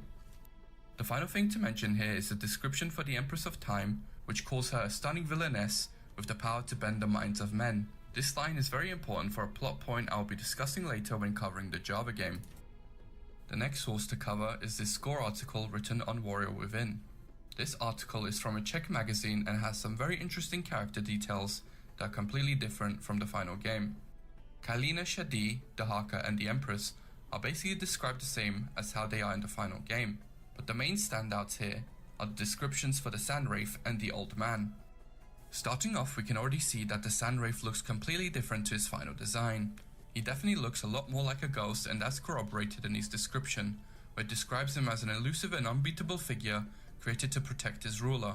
In this context, it's the Empress of Time. The description later details that we would have found him near the end of the game, and that we would need all the knowledge gained throughout the game to be able to beat his trick. This will later be explained in the Java game, but basically he would have been an immortal enemy created to protect the Empress of Time. Moving on to the Old Man, we can see that he is given a far bigger role in the original draft. He is described as a mystic that has knowledge no mortal possesses, and that he tells the prince of his destiny, which is also what he does in the final game. However, the next part of his description is pretty fascinating. The description details that he would have been with us throughout the game as our guide and advisor. Yes, this means the Old Man would join the prince on his journey in the fortress. How this would have worked is unknown.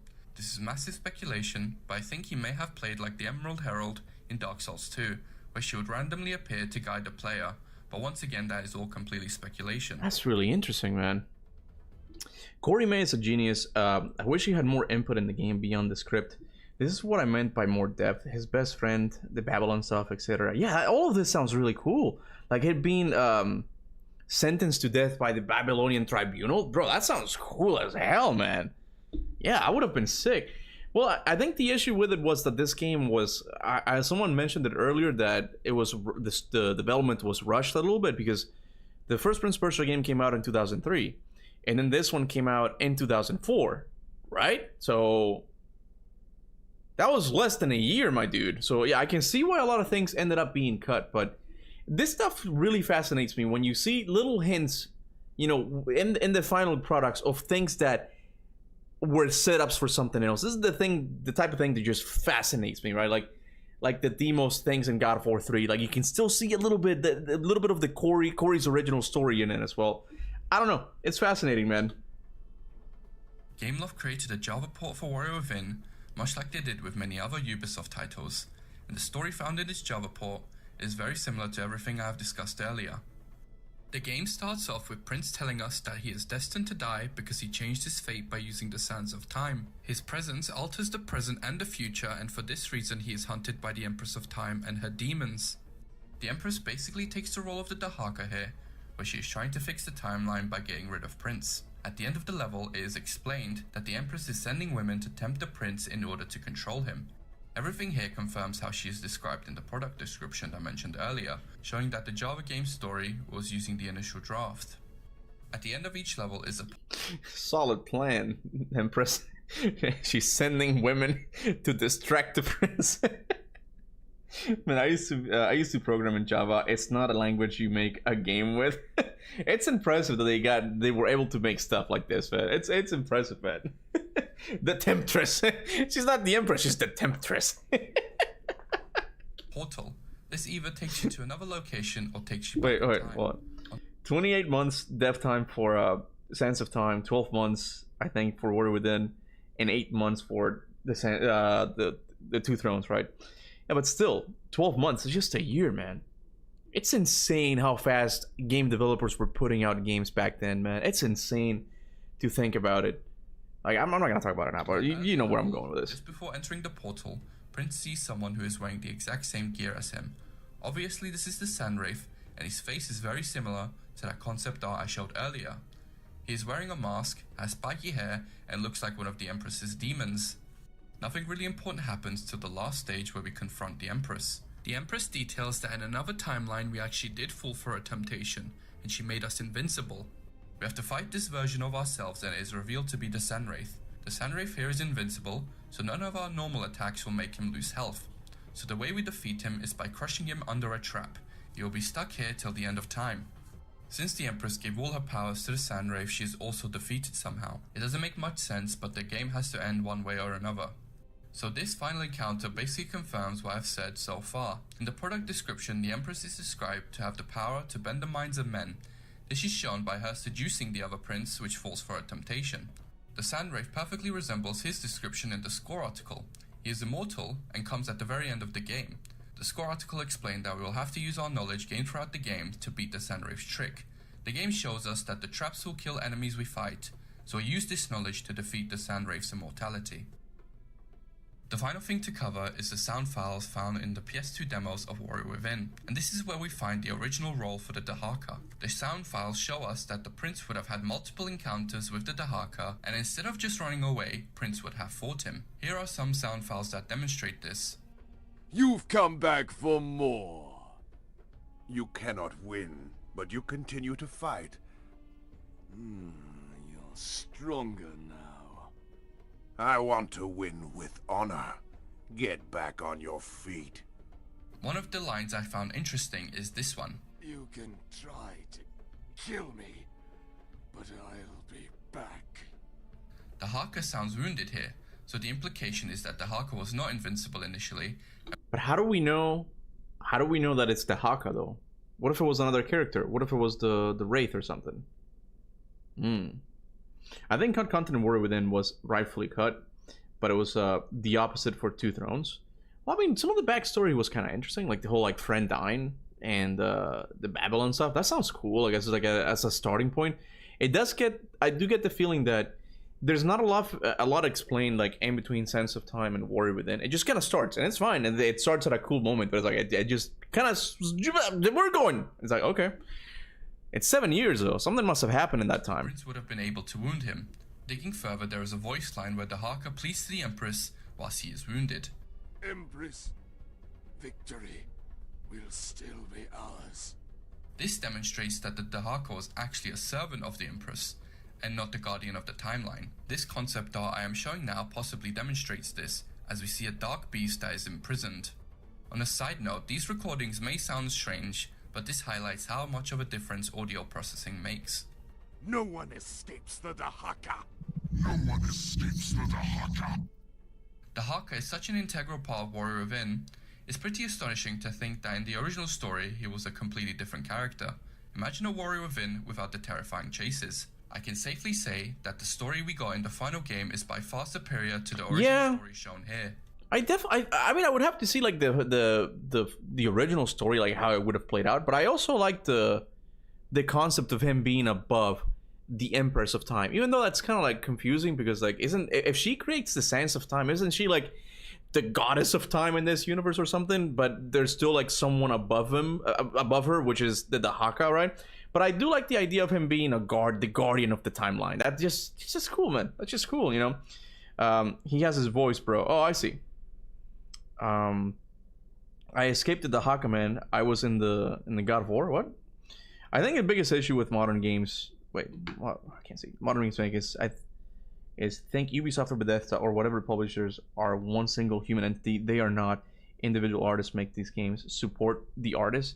Yeah, I know. There's a lot of talented people. Look, the people who made Expedition 33 used to work for Ubisoft. I'm sure there's talented people within them, you know, and they might even feel trapped, you know, because this is This is their 9 to 5. They have to pay the bills. And I get that. You know, I when I say Ubisoft, I don't treat it as I'm complaining to everybody in there. You know, I'm sure there's bad developers, but it's overall the management of the company that just pisses me off. That's it, you know? Thank you all for watching. The next video will cover the other cut contents in Warrior Within. Make sure to subscribe to see that as soon as it's posted. I will be discussing a cut third tower, a removed resting mechanic, a longer ending cinematic, and much more. Oh, damn. Stay tuned to see that. That's so interesting, man. Well, I mean, if you haven't already, I'm gonna hit subscribe on this guy. If you haven't done it, make sure to subscribe to Prince of Persia Tutorials. He only has 5,000 subs, man. Let's see what kind of videos he has. Hold on a second.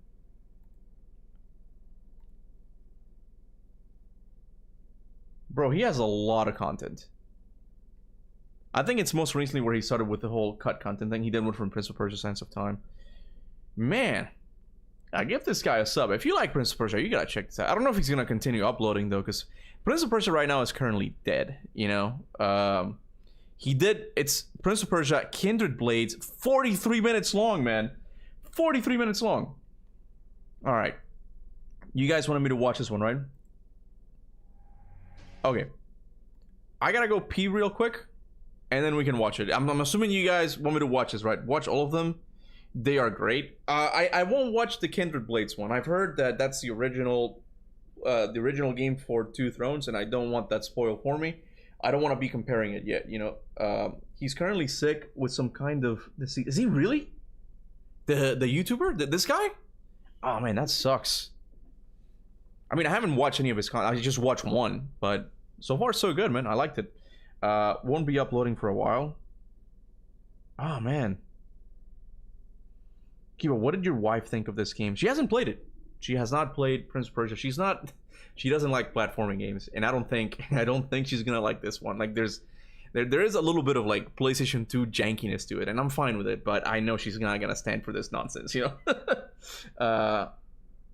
Kindred Blades isn't a spoiler. Okay, we'll talk about that later. Okay, I gotta go pee real quick.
Alright. I will say though, this will probably be the last video I react to. My phone is at 22%. 21 actually, just changed. So I won't be able to like read the chat the moment my phone dies. So this might be the last one. I'm assuming you guys want me to watch this one, right? This is okay? Wait, he's back. What are you guys talking about? Yeah, but after this, watch the Haka lines. They are nice. Just 2 minutes. Then watch this video of cut contents, and after we can rest. By the way, thank you very much for playing this. You are the goat. Thank you, man. I'm glad you've enjoyed it. I'm glad you've enjoyed the series. We'll continue it, you know, this Saturday. But here, let's watch this and we'll watch this video on Warrior Within's cut content. Part 1 of this video was uploaded before this one. That video covered the cut story of Warrior Within. I'll have that linked in the description below. I was expecting to get this video out shortly after the last one, but we just kept finding new information to cover. As always, I would like to thank my friend Venon for helping me with this video. We are both active in our Discord server where we talk about Prince of Persia. It will be linked in the pinned comment below.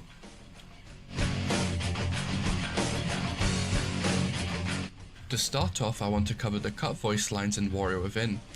There's a lot to cover, but I will start off by correcting a mistake I made in my last video. This is regarding the section on the Dahaka. And this is where we find the original role for the Dahaka. The sound files show us that the prince would have had multiple encounters with the Dahaka, and instead of just running away, Prince would have fought him. I said that the voice lines belong to the Dahaka, but I may have been wrong. Thanks to Nick9 in the Discord. I said that. I'm like, how does he know that it belonged to Dahaka? He details that if we take a closer look at the file names for the voice lines, we can actually see who they belong to. The files begin with LOCSTRM, which probably means local stream, and then there's a bunch of numbers, but none of that matters until these 2 digits here. These 2 digits signify which character the line belongs to. For example, if it's 23, the voice line comes from a raider. Retreat! Regroup! Look at this list created by Nick9 to see what numbers belong to which character. Now the voice lines I presented in the last video belong to 26, which I assumed was the Dahaka. However, Dahaka already has his 2 digits, which is 2B. No one escapes the Dahaka! So it's actually still unknown who these digits belong to. However, Nick9 pointed out that these lines fit a character I already detailed. Bro, this is the kind of shit that's interesting to me. I told you, like, how does he know that it's Dahaka though? That's so interesting. Kailina should have been 69. Bro, you guys are thirsty, man. But yeah, she should have been 69.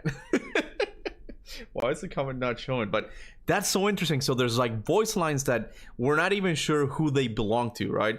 That's so interesting, man. That being the original Sandwraith. If you remember in my last video, I detailed the original Sandwraith was an immortal servant of the Empress. When we listen back to these lines again, we can see that these voice lines fit that role. You can try to kill me, but I'll be back. You can try to kill me, but I'll be back. Shows us that this character was going to be immortal, and this is all detailed in the Sandwraith's character description. Now this is still obviously a theory, but it's the most likely theory since we don't have any other cut characters that match these voice lines. In the last video I also mentioned that the old man was originally going to guide the prince throughout the game. Moving on to the old man, the description details that he would have been with us throughout the game as our guide and advisor.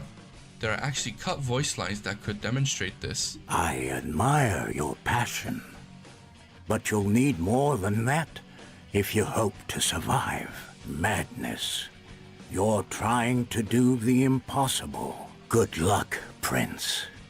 You're sure to need it. You cannot change your fate. No man can. I am sorry, my prince. It could end no other way. I knew nothing good would come of this. No man is stronger than fate. That's so cool. These voice lines are in the game files, meaning that they were meant to play during in-game cutscenes or gameplay. Wait, Ubisoft cared about the same thing. Every company wants money and shit tons of it. Yeah, it's hard to like be working in the gaming industry with that, like getting greedy, man. Like I get it. I get the idea of making money. I get it. Everyone wants to make money, but I don't know, man. They just went in all in with AC and just forgot about this series, and in a way, I'm glad.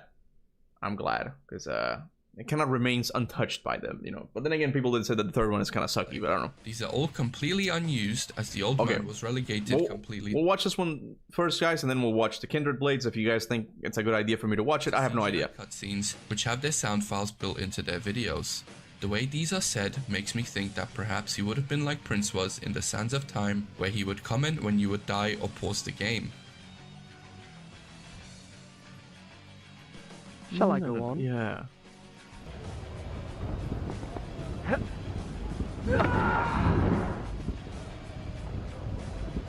No, that's not what happened. Let me begin again. Interesting. Yeah, only the trailer of Kindred Blades. Well, I guess it makes sense to watch the Kindred Blade trailers because that's how fans of Prince of Persia experienced it. They watched the trailer for Kindred Blades. Okay, this is what we're getting next year, guys. And then it wasn't that, I'm guessing. So it's fine. We can watch it. Lines indicating that there was meant to be some sort of resting mechanic. All of this fighting has worn me out. I need a moment to regain my strength. I must rest a bit. It is time to rise and continue my quest.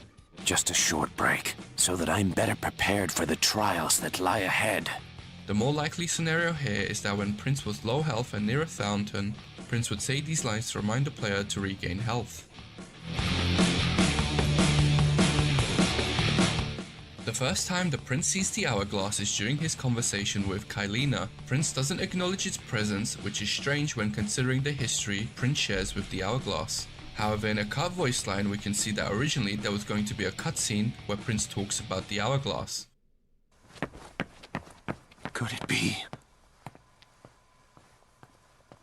I never thought I'd see this hourglass again. But these are not the sands of time. It's as I hoped. I have traveled back to before the sands were created. This hourglass was just filled. What could it be counting down?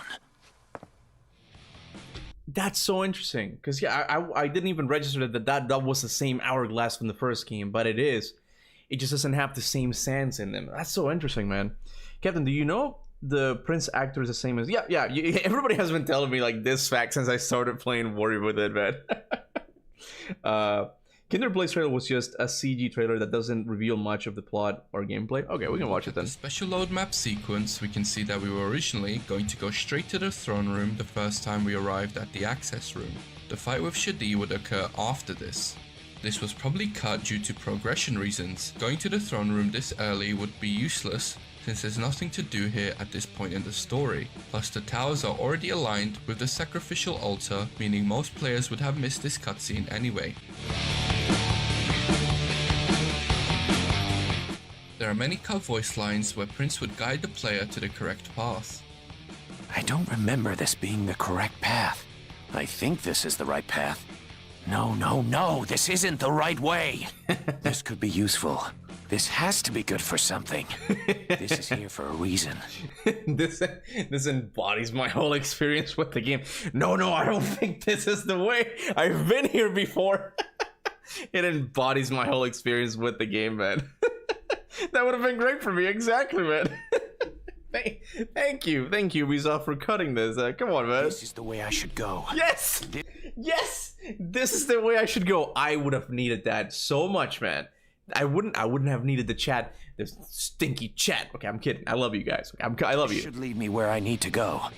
In my opinion, these voice lines would have helped the game overall, since a common complaint I've heard of Warrior Within is that players would get lost, especially in the later parts of the game, where more areas are available to you.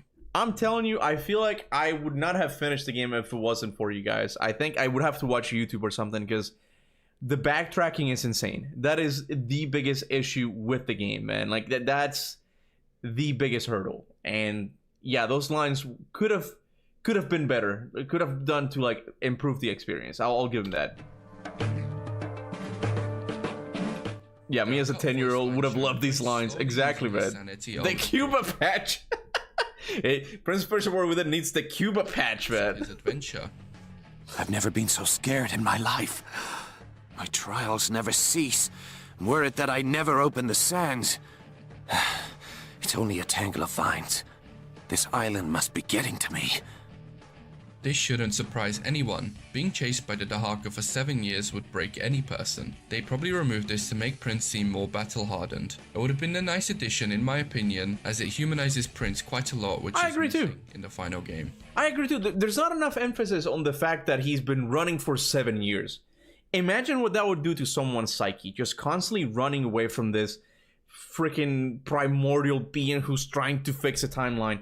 That's gonna take a toll on you, man. Instead of like being like, I ain't got no time for this during combat. Like, I liked, if you were gonna go with this story, go full in. You know, it's like, this is like a messed up prince. Like, he's seeing visions. He hasn't had any sleep. Like, it's insane. Like, it would have changed his character a lot more. And I agree with the YouTuber here, the guy, the Prince Persia tutorial guy. Like, it would have made it better. Listen to this voice line. The Dahaka, but so far away. Does it have business with another on this island? This voice line shows us that Prince would have seen the Dahaka looking for someone else. The only other person that makes sense in this context would be the Sandwraith. We actually know where this takes place. In my playthrough of the prototype, I managed to spot it.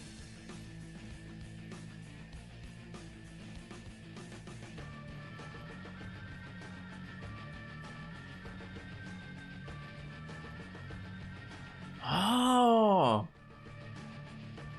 It appears for a moment, but this shows us that it was intended to be played during the Garden Tower section. However, a problem arises here. There is no point in the story where both Prince and Sandrafe are in the Garden Tower together. When Sandrafe is in the Garden Tower, it is before Prince even arrives in the island, which is shown with the Shadi and Kailina cutscene. So I'm guessing there was a whole other section that was cut or something.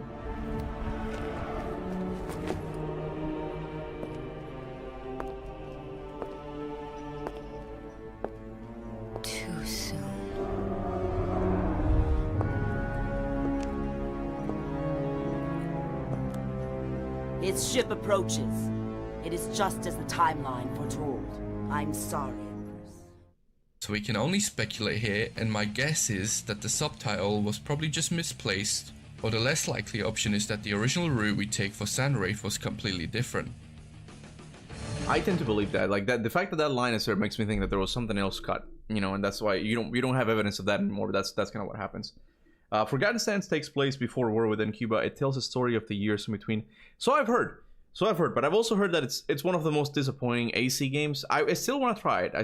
I'm in this AC marathon, but I'm curious to see what the full story is. You know, if Forgotten Sand is so bad, it should remain forgotten. There you go. So like not too long after you said that, someone else came in saying that it was a bad game. The entrance to the palace may have played out differently originally. Shadi must have collapsed the stone bridge. Here Prince says that Shadi had collapsed the stone bridge leading to the tower. What I find most interesting here is that Prince knows her name. Even after killing Shadi, Prince only refers to her as she. The only way this makes sense is if the line was intended for a later part of the game, which makes little sense since Shadi dies early on.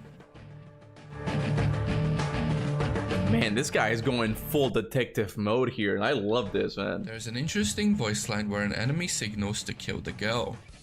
He isn't looking! Kill the girl!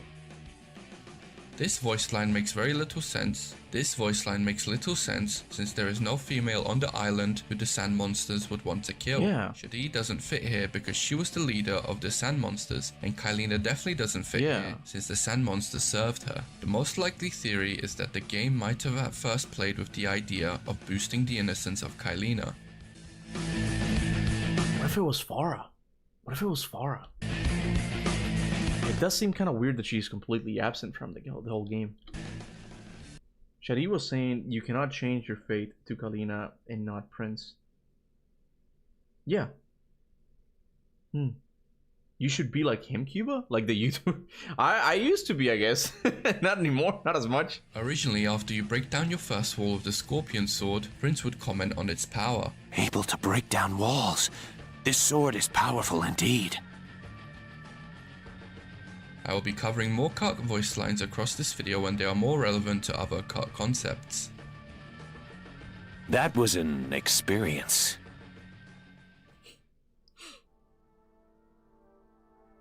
There is a Warrior Within asset pack that was created for the Australian press. There is a lot to cover in this asset pack as it contains a bunch of old cut contents. But here I want to cover the story synopsis in the pack. I will cover a bunch of things here later, but I want to look at this final paragraph for now.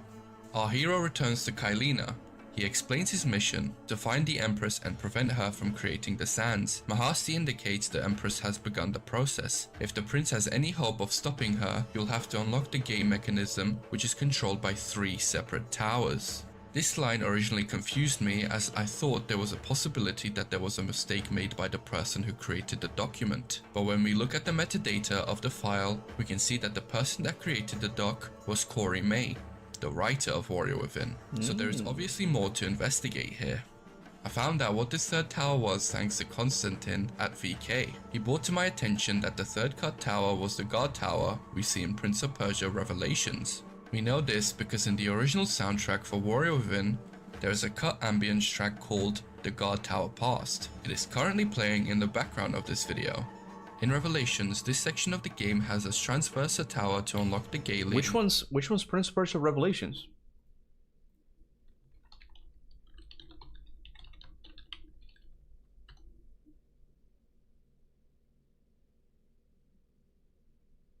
Oh, it's the PSP game, right?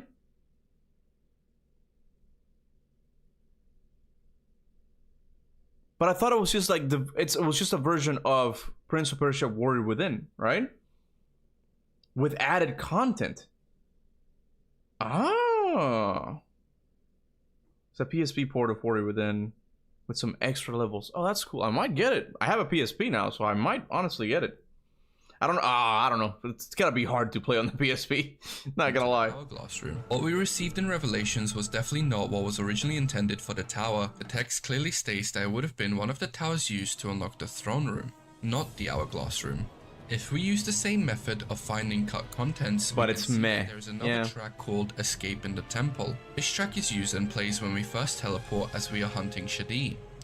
The name of this track, however, does not fit the situation, and it makes me believe that the track name was repurposed from a cut area. This is obviously speculation, but I believe this track may have belonged to the Fire Temple in Revelations. This level is one of the bonus levels created for Sanwraith. In Warrior Within, Sanwraith has very few unique sections. A lot of the areas Sanwraith goes through are areas we already visit as Prince, so it would make sense that Sanwraith was originally meant to have more areas unique to him. That's cool. Extra levels on PSP are very unfinished. Yeah.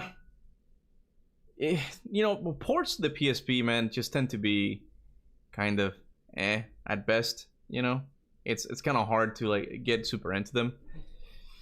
I don't know. I might just watch a playthrough of it. Like, it's not considered canon, I'm guessing, like the PSP version, like the events that happened there. The good thing about TFS. What is TFS? The Forgotten Sands. Is those platform extensions that were fire, and also the puzzles were very good too. I want to play it. I want to play it. Someone said that they don't consider that game canon, but I want to play it. In my last video, I mentioned how Black Damon was able to extract the subtitle file from the bad ending cinematic. From this, we can see that there was originally going to be a scene where Prince actually reaches Babylon. When Prince returns, he comes back to Screams and hopes he is not too late. He sees his friend Fazard, who I mentioned in my last video. Prince is surprised to see him alive, as he thought everyone had died at sea. As Prince confronts Fazard, Fazard warns Prince of the beast and tells him he must run away. This raises a lot of questions. First of all, Prince says he hopes he is not too late. If this plays at the end of the game, Prince shouldn't have any more responsibilities at this point, as his quest has ended. The only option here is that Prince was hoping he is not too late to save his father. Fazard being alive could be a way of showing us that the events of Sands of Time and Warrior Within didn't happen as explained in the Two Thrones. Prince never opened the sands, therefore never needed to travel to the Island of Time. Nobody on the boat would have died, so Fazard would live. The next part is the most interesting. Fazard warns us of the Beast, the only creature we know of that has been called the Beast. It's not on them to decide it's canon or not, lol. So I'm guessing it's canon. It is canon, the Sands of Time. The Forgotten Sands? Is it the Forgotten Sands? Right? The Forgotten Sands sucks. Spoilers. Stops. Well, what? Spoilers where? Here? Hold on. Is this a spoiler? What, did I really stop it before a spoiler just now?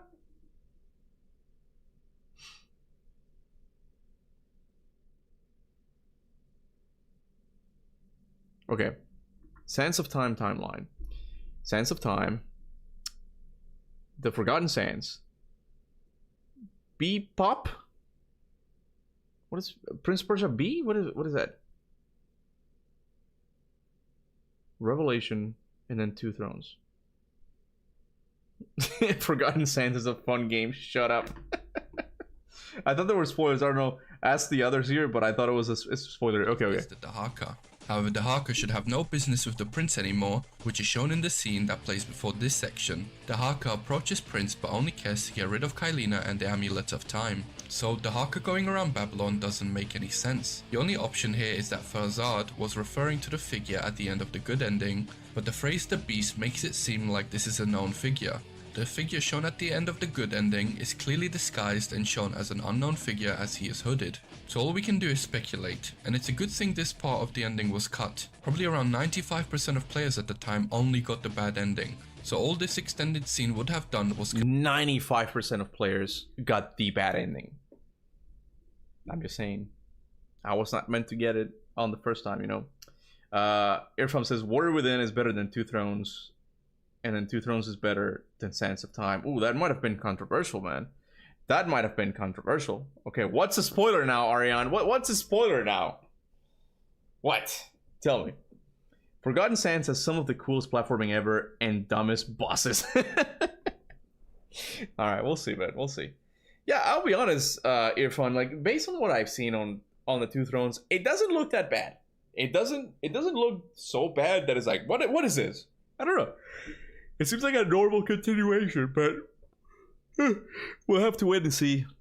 Well, I have to wait and see to see what I feel about the story, you know. We're within Sands of Time, Two Thrones. Oh man, you just kicked off like a discussion on what's the best Prince of Persia game. Confuse the player.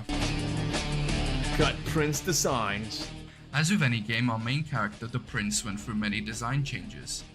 In one of the earliest concept arts, we can see that the team thought of making the Prince into a Persian general, the same soldiers we saw in the Sands of Time.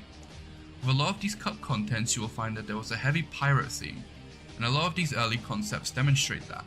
The pirate theme is still present in the final game, but has taken a seed to the game's eventual transition towards a more gothic horror theme. We can actually see the gradual changes in Prince's design to the final design we see today.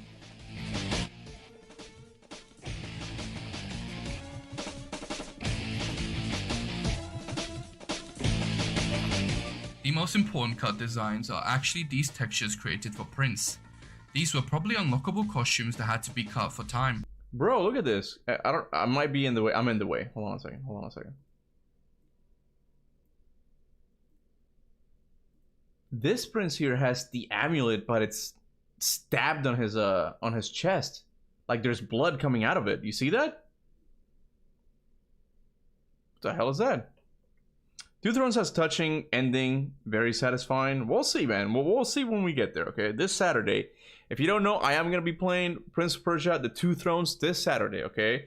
If you've been here from the start, I'm sure you'll want to see the ending of that. So make sure to be here at 1 p.m. Central. So, yeah. I'm excited, man. That's the real Iron Man shit, LOL. Yeah, that's right. It's stuck in his chest and there's blood all over it. All around it. Among the unlockable costumes are the Prince wearing the armor he wore in the Sands of Time, what looks to be a skeletal costume, Prince wearing a grey vested costume, and a shirtless Warrior Within costume with the amulet embedded into Prince's chest. It stands out as the most gruesome costume ever seen on Prince. These unlockable costumes were probably cut due to the short development time. Let's kick off this section by looking at some weapons that didn't make it into the final game. First up is a sword with a skull on it. We are not sure who this was going to belong to. Next, there's a sketch believed to be Shadi's original weapon design, judging by its color palette. Lastly, there's a red stick that is thought to be a secret lightsaber. It was probably cut because getting a license for something like that would be pretty tough. And the most interesting cut weapon is Prince's bare fists. Yes, the director for the game originally thought of giving Prince no weapons and making him fight with his hands, inspired by Jackie Chan movies. Jackie Chan is obviously a major inspiration. Hey, we watched this. We wondered whether the Prince should even have a main weapon. We wanted him to be able to fight with his hands, picking up weapons as he goes. Then we thought that we didn't want him to actually become Jackie Chan. He's the Prince of Persia, a hardened warrior who is never without his sword, and knows how to use other weapons too. We also wanted to give the player a sense of freedom. Moving on to weapon changes, the walkthrough mentioned earlier, we can see that the light sword went through quite a big change. It was going to be a curved blade that radiates a blue color. The final game changes this color to green and changes design to resemble the eagle sword. Finally, all weapons in Warrior Within were altered slightly before release. We can see in the beta. Yeah, I can probably watch this later because he is just getting into like the small details. I mean, these are the most watched sections. Should I skip this part here? Because I'm not really interested in like the small weapons and stuff. And my battery is almost dying. I won't be able to have a chat. Like I'm at 14% now. Like I'm running low, you know. U of Tube, Captain Cope. What? Oh yeah, you missed the light sword. Yeah, someone mentioned to go and look at the secret weapons or something. Yeah, watch Kindred Blades E3 trailer. Okay, all right. I can't plug it because the phone has to be lying down, and then I won't be able to read the chat, and it doesn't extend all the way here. So okay. Should I watch the Kindred Blade trailer? Okay.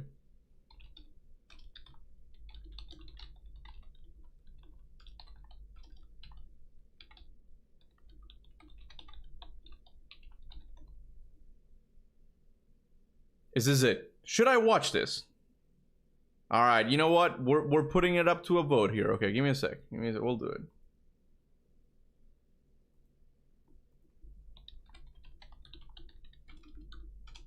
We're gonna leave it up to democracy.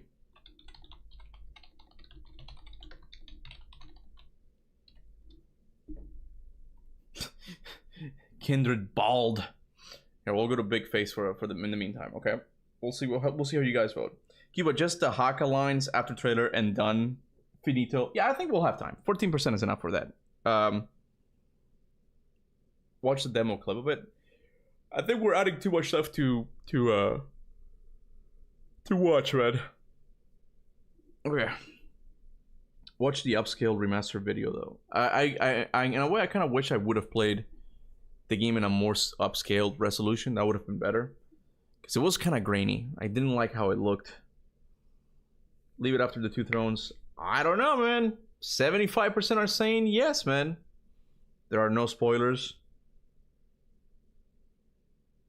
I really wanted to see playing Two Thrones. It's my favorite in the series. I want to make a poll about Two Thrones, man. I want to see, because I'm really getting a lot of mixed signals here. Where it kind of is like the Ragnarok of Prince of Persia, was like some people just didn't like it, you know. Oh, I thought I didn't read that. Okay, there we go. Two Thrones platforming was so much better than the other two games, man. We'll see, man. We'll see. There are definitely spoilers. Ah, man. It's at 75%, man. I don't know. See, I don't know who to trust here in the chat, okay? Because I'm sure you're all fans, okay? But to what degree are you guys fan of it, you know? Two Thrones is a combination of Warrior Within and the first one, in my opinion. Just check the secret weapons.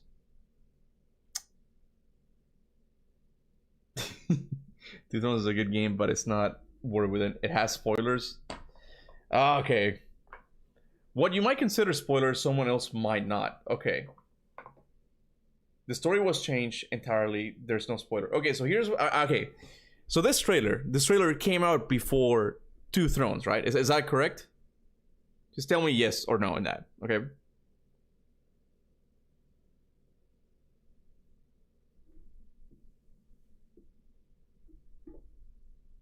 Yes. E3 trailer is fine. You can watch it. It's okay. That's kind of my reasoning, that it's like, okay, at least it was used as promotional material, that I'm supposed to watch it beforehand. Whether the story changed or not, it doesn't matter. Like, I consider this part of the experience. This is the closest I can do to recreate what it would have been like to play this game in 2005. Where it's like, okay, I'm a Prince of Persia fan. They just released the E3 2004 trailer. Let me watch it and then play the game. And it's like, oh, I'm disappointed, or I loved it. It's even better than the original. So we're going to go ahead and watch it. Okay, we're going to watch it. Here we go. I'm guessing it's this one. Oh, 4K upscaled. I'm guessing you guys want this, right? Peggy 18.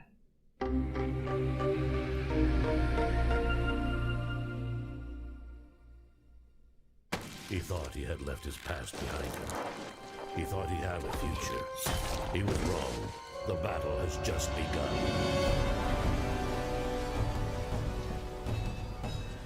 There must be another way. Let time run its course. I will not lose you. I promise I'll come back.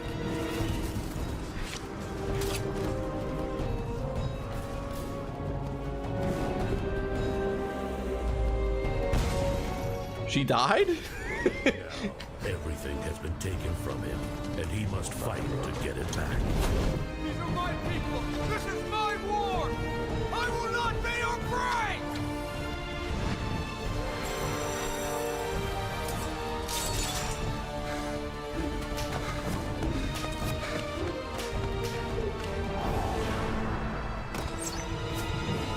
In all the possible futures, you were doomed to stand in the fallen Babylon. To win this ultimate fight, the prince has to make a deal with his deadliest and most intimate enemy, himself. I trust you.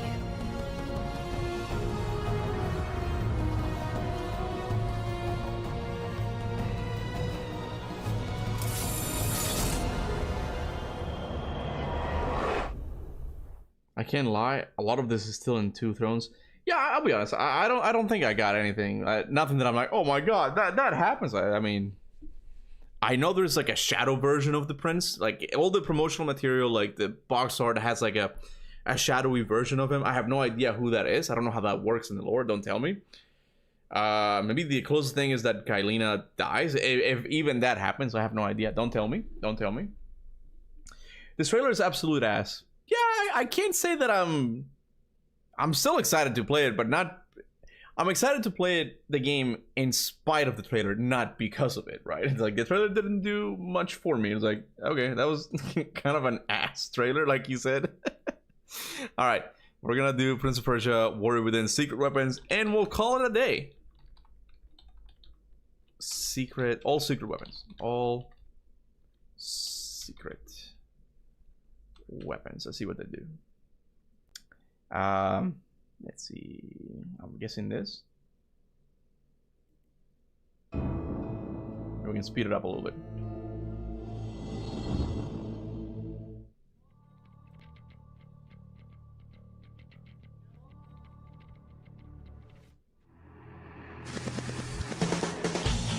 That's the teddy bear. Is that a Mickey Mouse glove? What?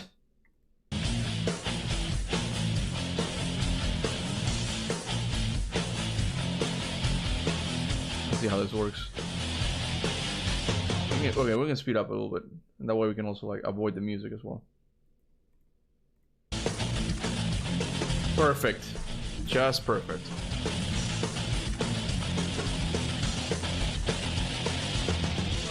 Okay, it's kind of taking long. Just show me the weapon, dude. It's telling me where to get it as well.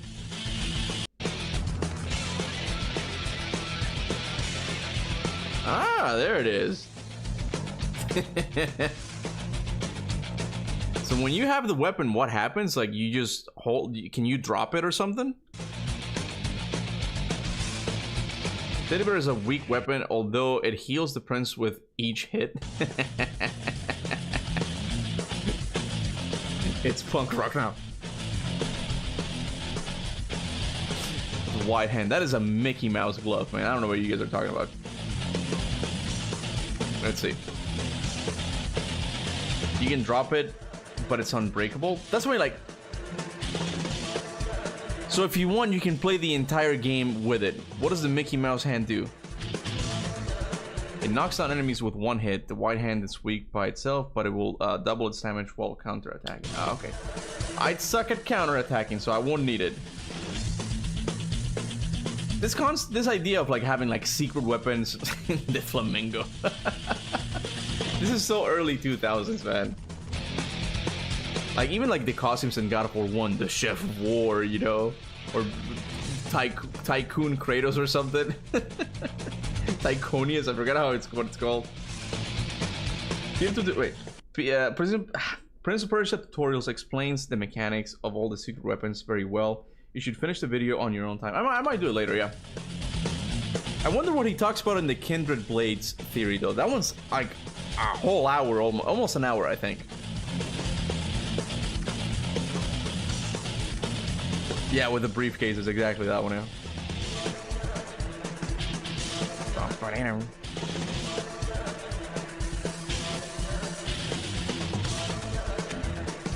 The flamingo strikes fast and hard. It doubles his attack while countering. Okay.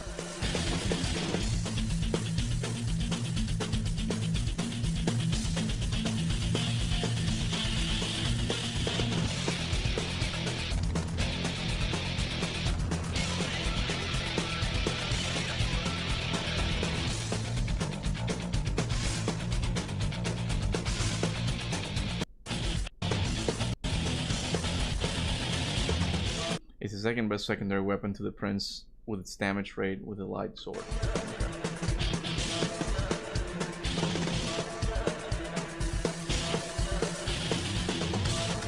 And then the light sword. That one looks cool though, it's like futuristic. Oh, this is the one I missed. The ones you guys were telling me that I'm like, you know, you missed it. Captain, do you know you're gonna play a chain? Wait. So you know you're gonna play with a chain in the Two Thrones. I've seen it in the promotional material. I've seen that he has like a chain, right? I'm excited. You guys know how much I like chains, especially in games. So I'm excited for that. I don't know how that would work though. I haven't even downloaded the game yet. I have to get it still. But it's like once you get the weapons, these weapons, like if you drop the sword, you throw it out of from the bridge, like over the bridge. You can't get it in that playthrough anymore. It's not like you can go in the menu and use it again, right? Well, there you go, guys. Well, this brings to an end Prince of Persia: War Within. Pretty good game. Pretty good game. It's definitely one of the best PlayStation 2 games I've played. I've said this before, that I wonder if I had played Prince of Persia before God of War, if I would have become like a Prince of Persia guy, like it would have, if it would have become my obsession, you know. It's interesting that this game came out in 2004, 1 year before God of War, and then God of War it was like a meteor, man. Like it just came into the gaming scene, and then it just changed everything. Even games like DMC just, commercially speaking, just struggled to keep up with God of War. Like it became so massive, like in the amount of sales and the amount of people that try to copy it, right? It's interesting what what Prince of Persia would have been like without God of War in the scene. I don't know. It's possible that they would still turn it into Assassin's Creed, right? But I don't know. I look at Prince of Persia: War Within. I'm like, there's a lot here that's really good. Like just almost everything, like 90% of it. The only thing I didn't like was the backtracking, but it's a really good action game. The story was really interesting. I liked the tone of it. The combat was, it's unique. It really is unique. You know, as someone who's just tired of modern games, just having like this very samey combat, this was refreshing. Very acrobatic. I liked it. I wish it would have had bosses. I had like 2 or 3, but they were kind of crappy. I mean, I struggle with a couple of them, but they're pretty easy once you get the hang of it, you know. The soundtrack rocked hard. I didn't like the soundtrack. I think it's better if they would have kept it to like a setting piece, you know, just like make it Persian, make it ancient sounding, you know. Not, you don't have to go like pop rock and shit, you know. Two Thrones couldn't even get the lighting right. A lot of buildings appeared dark during daytime because they changed the skybox at the last moment. We'll see. It just sounds like it had a lot of like development issues, so we'll see how that goes, you know. Yeah, the environments are so interesting. Lots of crank puzzles, but the time mechanic for the environment was fun. You talking about War Within? Okay, hold on. I can predict your Two Thrones review. Very jumbled, great ending. You would appreciate the level design and length and no backtracking, and you would appreciate voice acting. But you would definitely be bad at it. Is that what you meant? We'll see, man. Oh my god, look at my hair. Guys, don't take a shower and then put on your headphones. Like that's, I do not recommend doing that. That is, look at what it does. Look at it, man. Two Thrones is fantastic, man. Even with all of those issues, Two Thrones was still a great game. I mean, Primal's combat. Here we go. Blood's gonna get in his Primal combat. Primal's combat themes are rock. Themes are rock, except for bosses. Bosses have their own themes with which are very orchestral. Yeah, after I'm done with Prince of Persia, I will put it up to a poll to see what's the following PlayStation 2 game they want me to play. Because I kind of like these games from this generation. Like they were really innovative. I think there's something special about them, and I want to try more of them. But yeah, I like it, man. You will like Dark Prince. We'll see, man. We'll see. Hey, well, what was better than God of War PS2? What was better? You don't come with that heresy on the Kaptain Kuba channel. You don't come like that. No, you don't do that.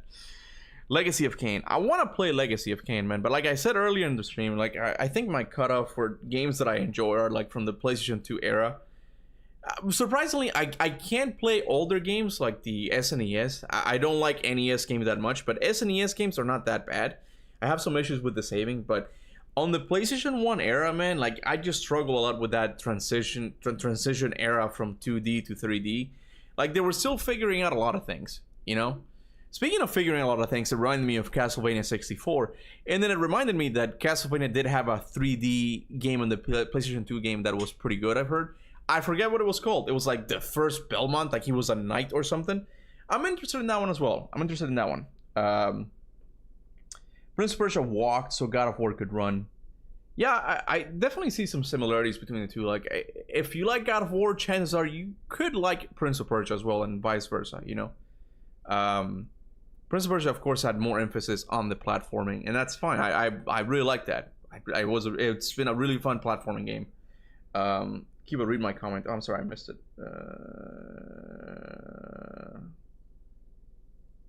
Listen, Kuba.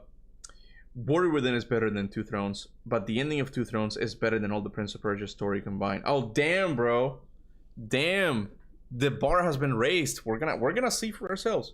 I'm gonna find out for myself whether I agree or not, but I'm gonna leave it here, guys. Again, if you're liking the Prince of Persia series, for one thing, if you haven't done so, you guys in the chat, please like the video. And if you have Prince of Persia fans, share it with them, okay? Let's bring more people in, okay? We're near the end. Well, I mean, we still have to play Forgotten Sands. People don't count that, but I'm gonna play it because all I hear is that, yeah, it's meh, but the platforming's really good, and I like the platforming. So we're gonna play Forgotten Sands as well. But we're doing at least like the main trilogy. We're starting it this week, Saturday. We're starting it. So if you're interested in Prince of Persia, stop by. We'll chill a bit. You know, complain about God of War Ragnarok a little bit because I can't seem to do something else other than that. But yeah, so Saturday, Prince of Persia, Two Thrones. And yeah, thank you so much for everyone who has super chatted. You guys are awesome. Or the couple of new members, appreciate it. I'll see you guys Saturday. Until then, remember, go forth in the name of Olympus.